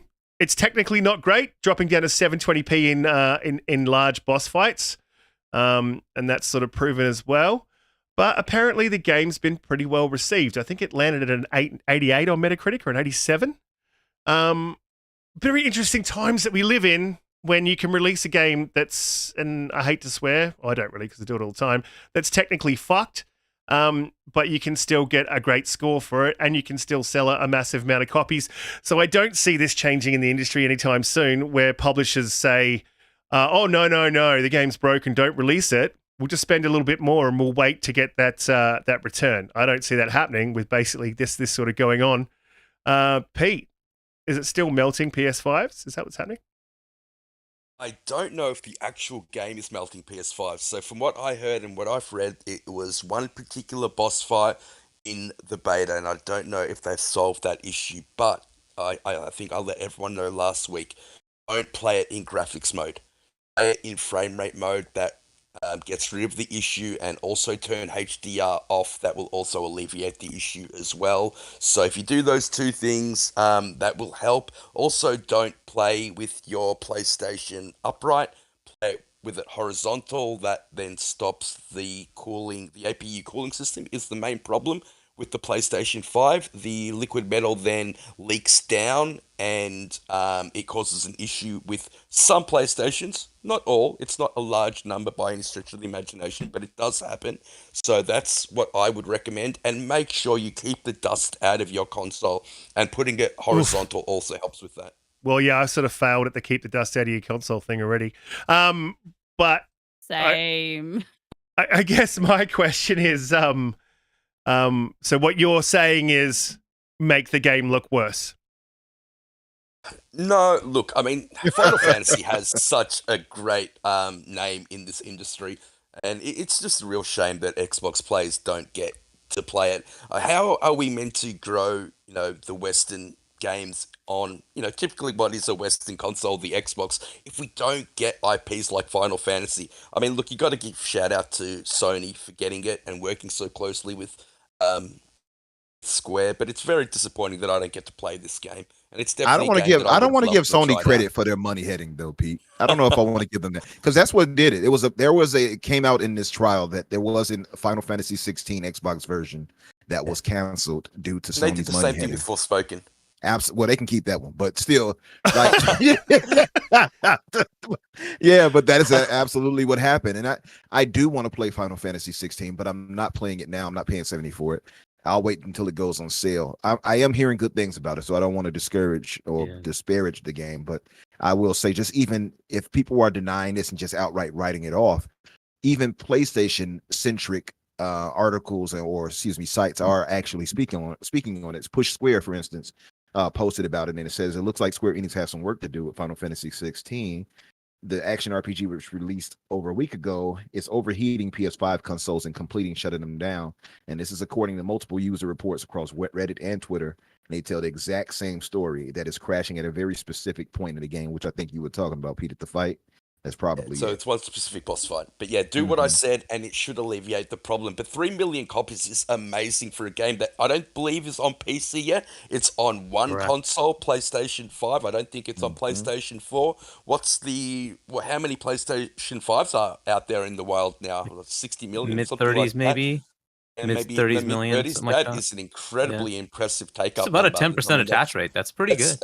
That is amazing. Yeah, very, Yeah. very well done. Yeah. It says, for context, the graphics mode pushes the resolution but caps the frame at 30 frames per second. So they hadn't encountered it, but there have been people that spoke on it. I would say too that Digital Foundry spoke on this and said that if this was on Xbox, it wouldn't have happened. Just want to throw that out there to Bobby Hawk, and any of our other Who's brothers that might be listening. Xbox wouldn't have caused this issue. Just to let you know. But so Infinite, there's a point there, right? So this was something that at least I did. I kind of predicted that in a few years, because of the way they decided to do this, they overclocked the device. This could be a problem for them, right? Because you will get games that will push it, and when you overclock, it could run into these kind of headaches, and what you'll end up with is odd situations. Either it'll overheat and shut down, or it will just fail, and that's what's starting to happen. It's 3 years in. I'm sure these are older boxes, and that's kind of what's happening, right? The overclocking thing. Oh, we're not overclocking. They are overclocking, right? So the use of the liquid metal was not a good idea either. It was a terrible idea in the first place. Just to add to that, Hargeet, go ahead. That leads credence to the belief that there will be the mid-gen refreshes to correct that, so that maybe they won't have to worry about that too much. Yeah, they had a year later. I think it was a refresh of the main, the current models, right? Heat sink in it because they shrunk. And I think that was actually in the device because it didn't actually need it, and it wasn't where the issue of the overheating was happening. The overheating was happening in the APU cooling system, which was mainly caused by the liquid metal.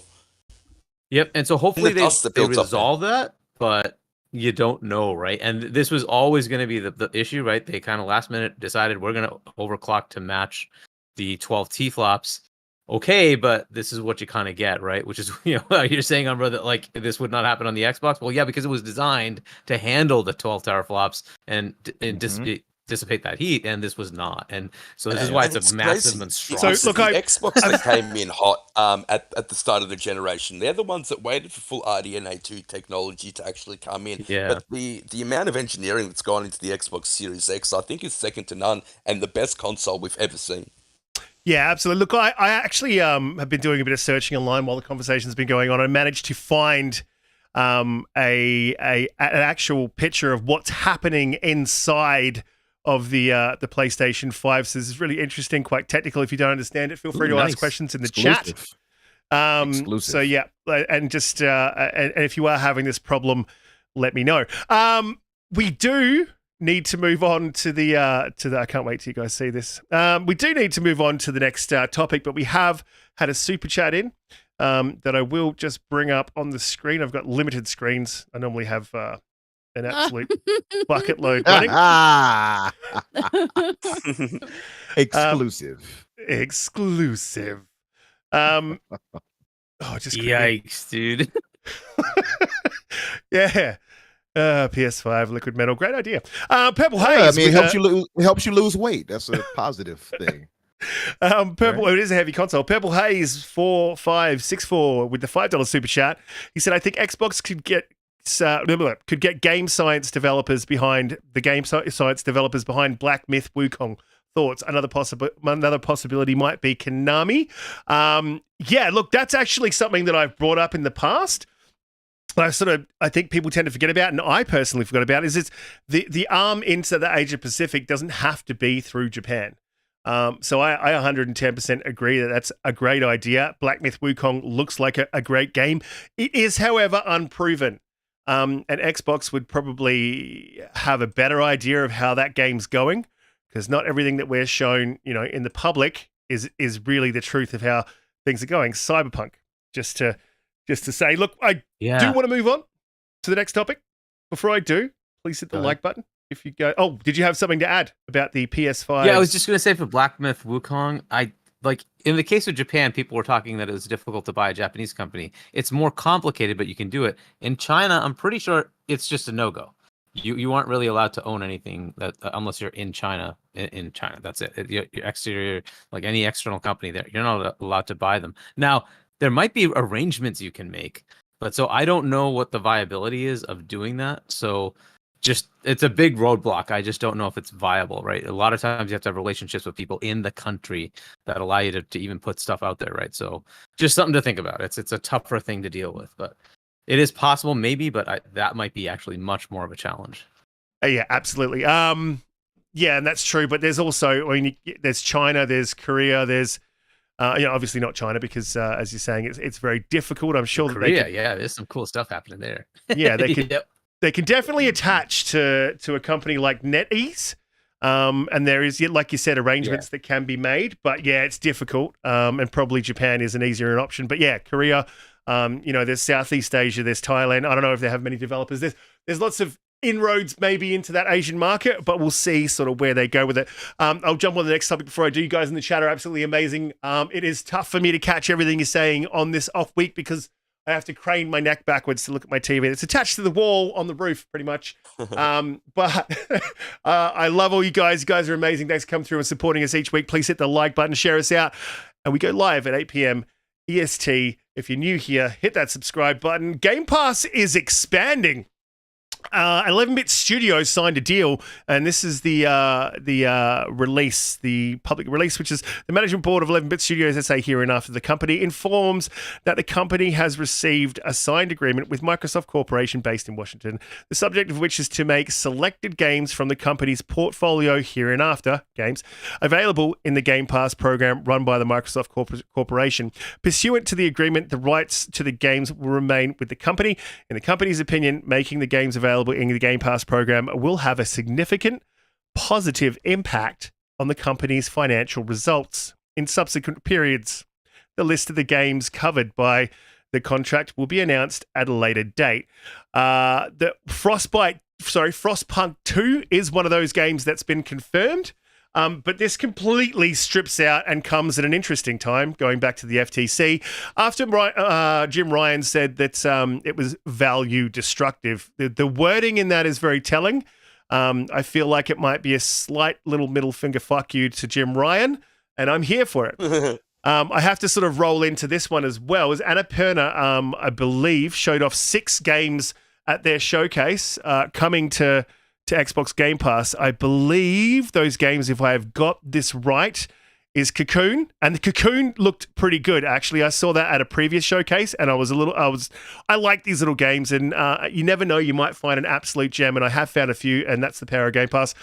Thirsty Suitors, Bounty Star, Ghost Bike, Flock, and To a T. Also something that's sort of dropped in there. I had no idea, it very quietly dropped in there, and I believe that had probably had something to do with the marketing deal with PlayStation, is Fist. Dropped in there yesterday. I found it. Just booted up my console with the new homepage, which looks absolutely amazing.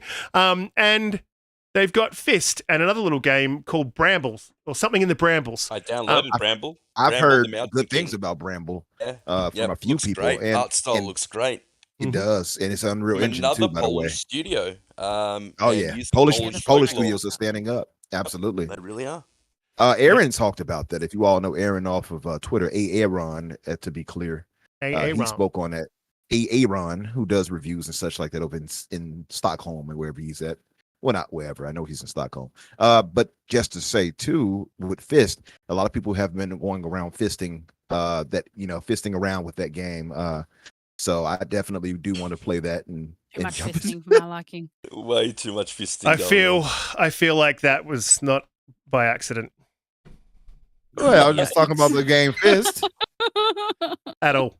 I feel like that was on purpose. Everybody wants to play Fist. Now I'm uncomfortable. And you need Everybody wants to play Fist. That's all I'm trying to say. Cutie, you made this too easy. Is Fist making you uncomfortable? Oh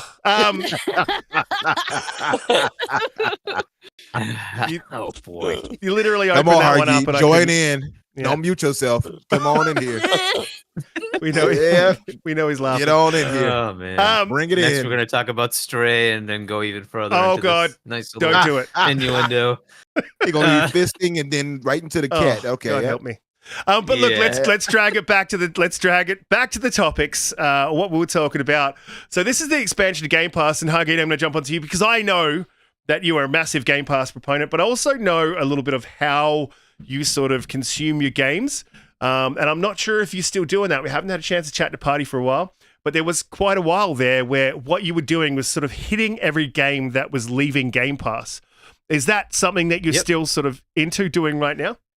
Absolutely, I still do that. I think there was Road 96 was leaving in the last batch, and I just immediately started playing it. I finished that game. But yeah, I absolutely do that. I basically, whenever something gets put into the Game Pass app, I just go ahead and install it, so pre-install, and then I hopefully get around to it. It's been harder to do lately, but I try to give every game a chance.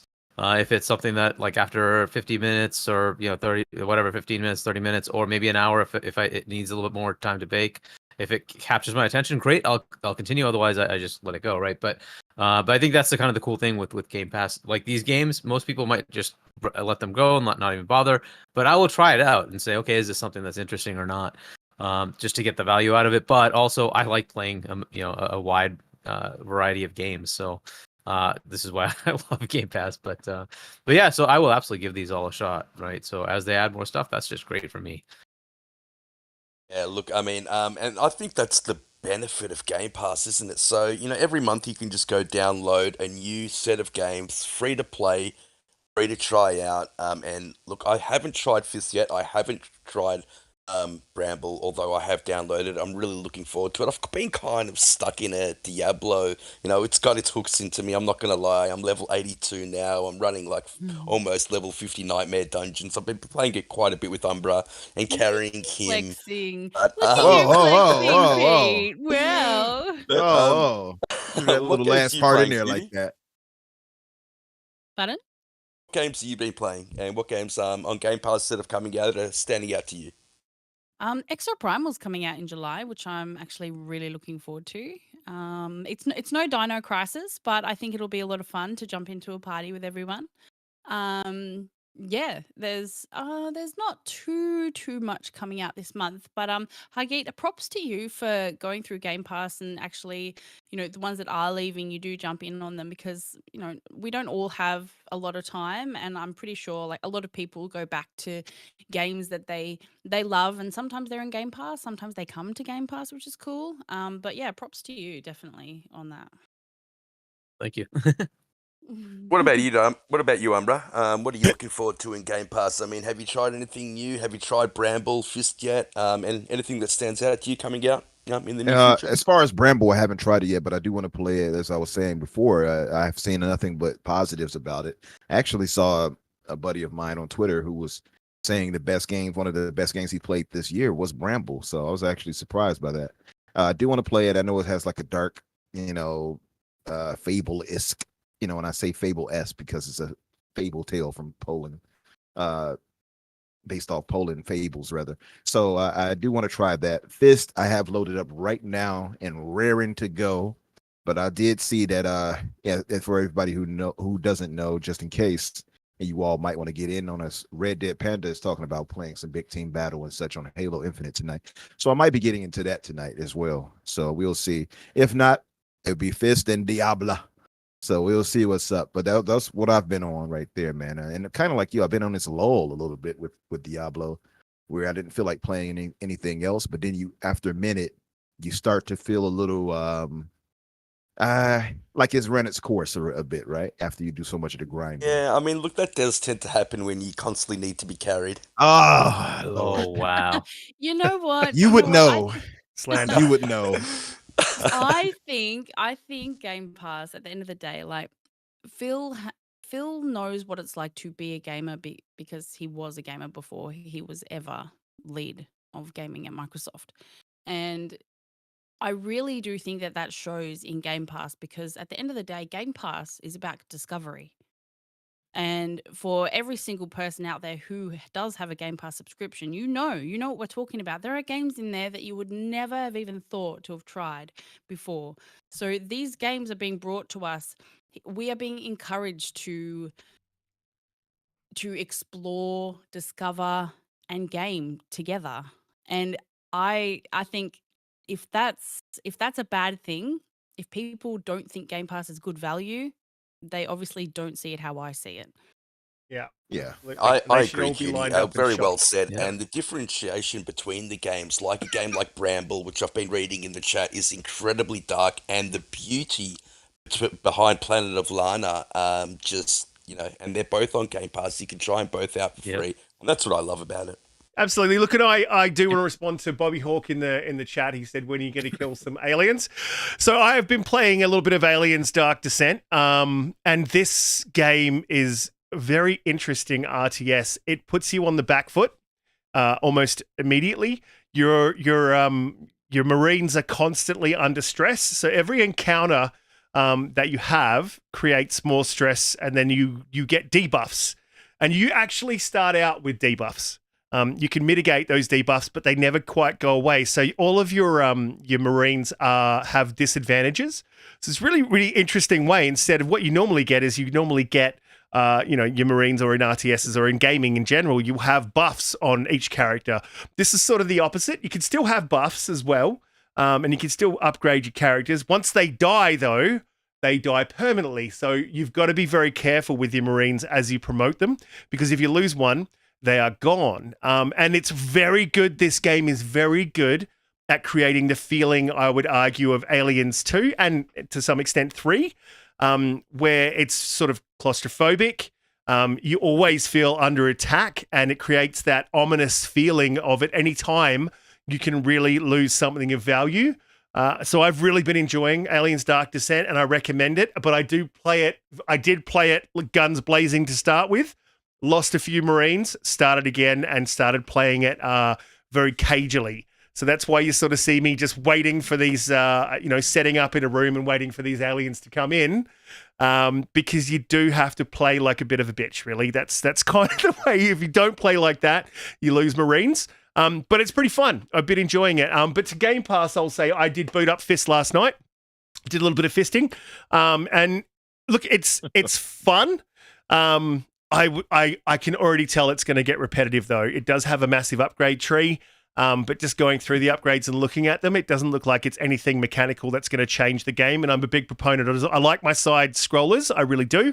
But what I really enjoy in this type of a side scroller is a Metroidvania, where you sort of gain abilities. and that opens up the areas for you. I think there might be a little bit of that in this, but I don't think they've sort of nailed it like an Ori has. Yeah, so I think it's going to be okay. It's great that we get to play it in Game Pass.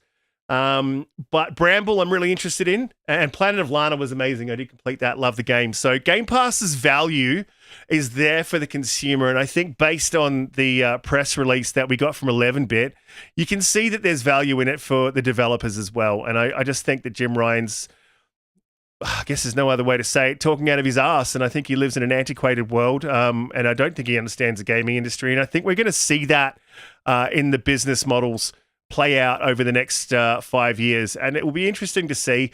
I could say now with a fair amount of certainty, I wouldn't normally make these claims, but that I think we're going to see Xbox take back some of the market share in a significant amount. And you've heard Phil Spencer talk about how console gaming is very stagnant, and they're not looking to cannibalize those sales, take players away from PlayStation. But I think that's exactly what's going to happen over the next few years. And I think if PlayStation doesn't pull their finger out and start looking to the market and what's happening and start providing value for their customers, I think it is going to hurt them in the long run.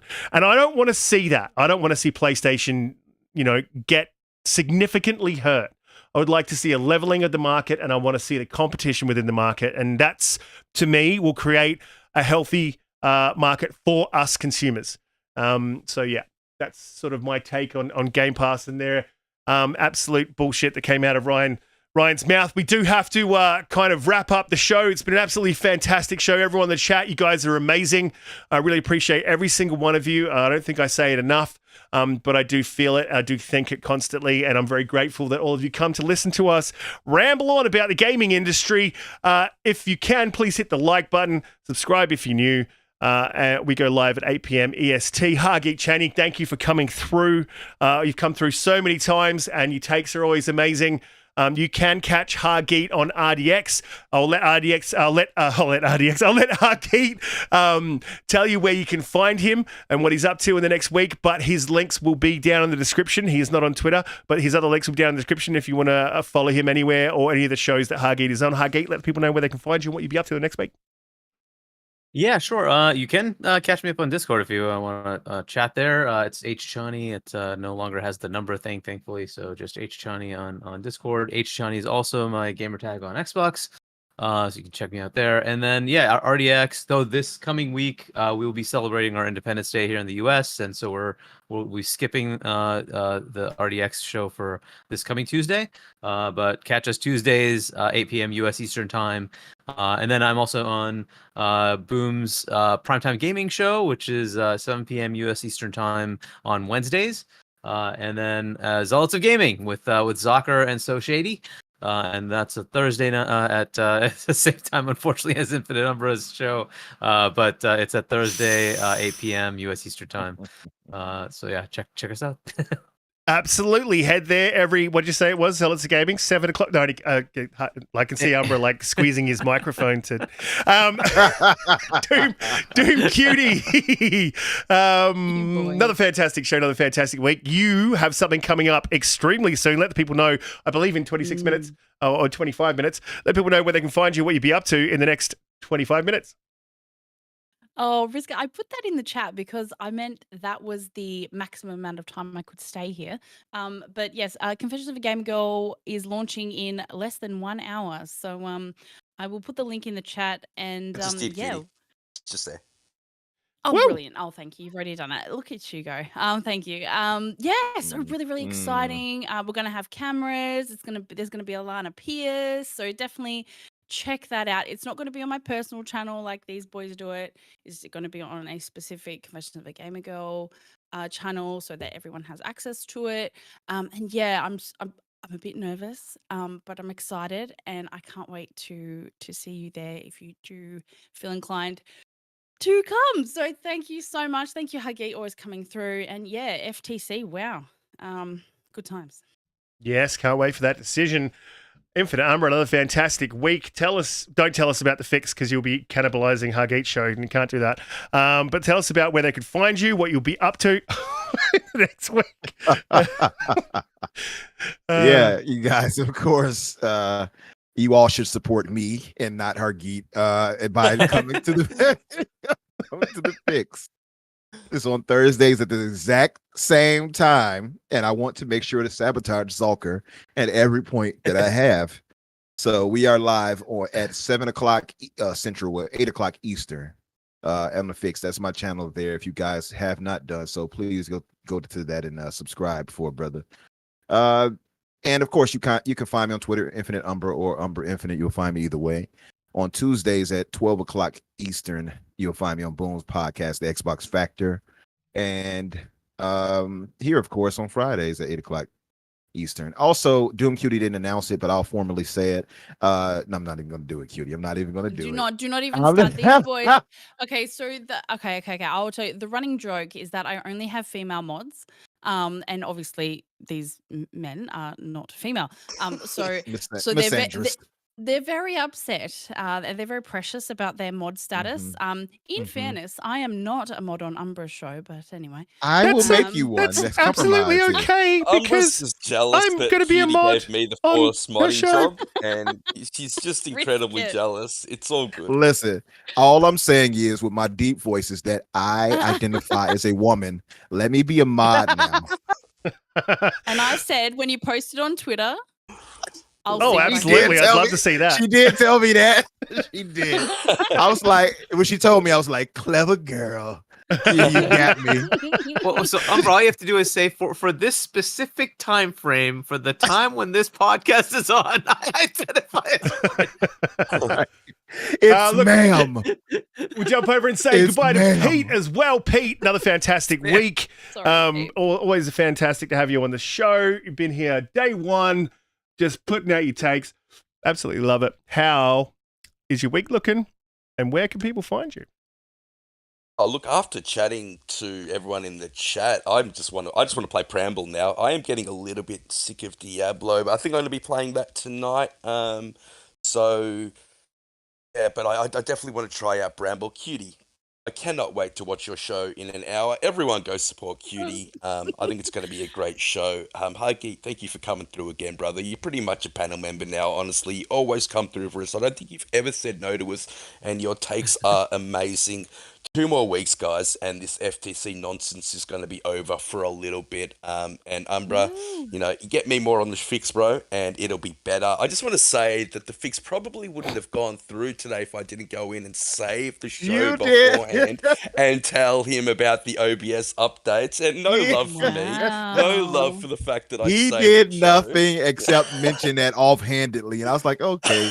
And I went. And he just jumped into the show. Love I get for helping a brother out. Damn. And Riskit, much love to you, bro. Got to catch up more, man. We didn't get catch up at all this week. Yes, I left my headset at home. So I've run this show through my my little earbud things that were running out of charge. So yeah, I'm actually looking at buying a new sort of mid-range headset. So if anyone's got any ideas about what a good mid-range headset is, I can't actually decide. Send me some DMs on Twitter because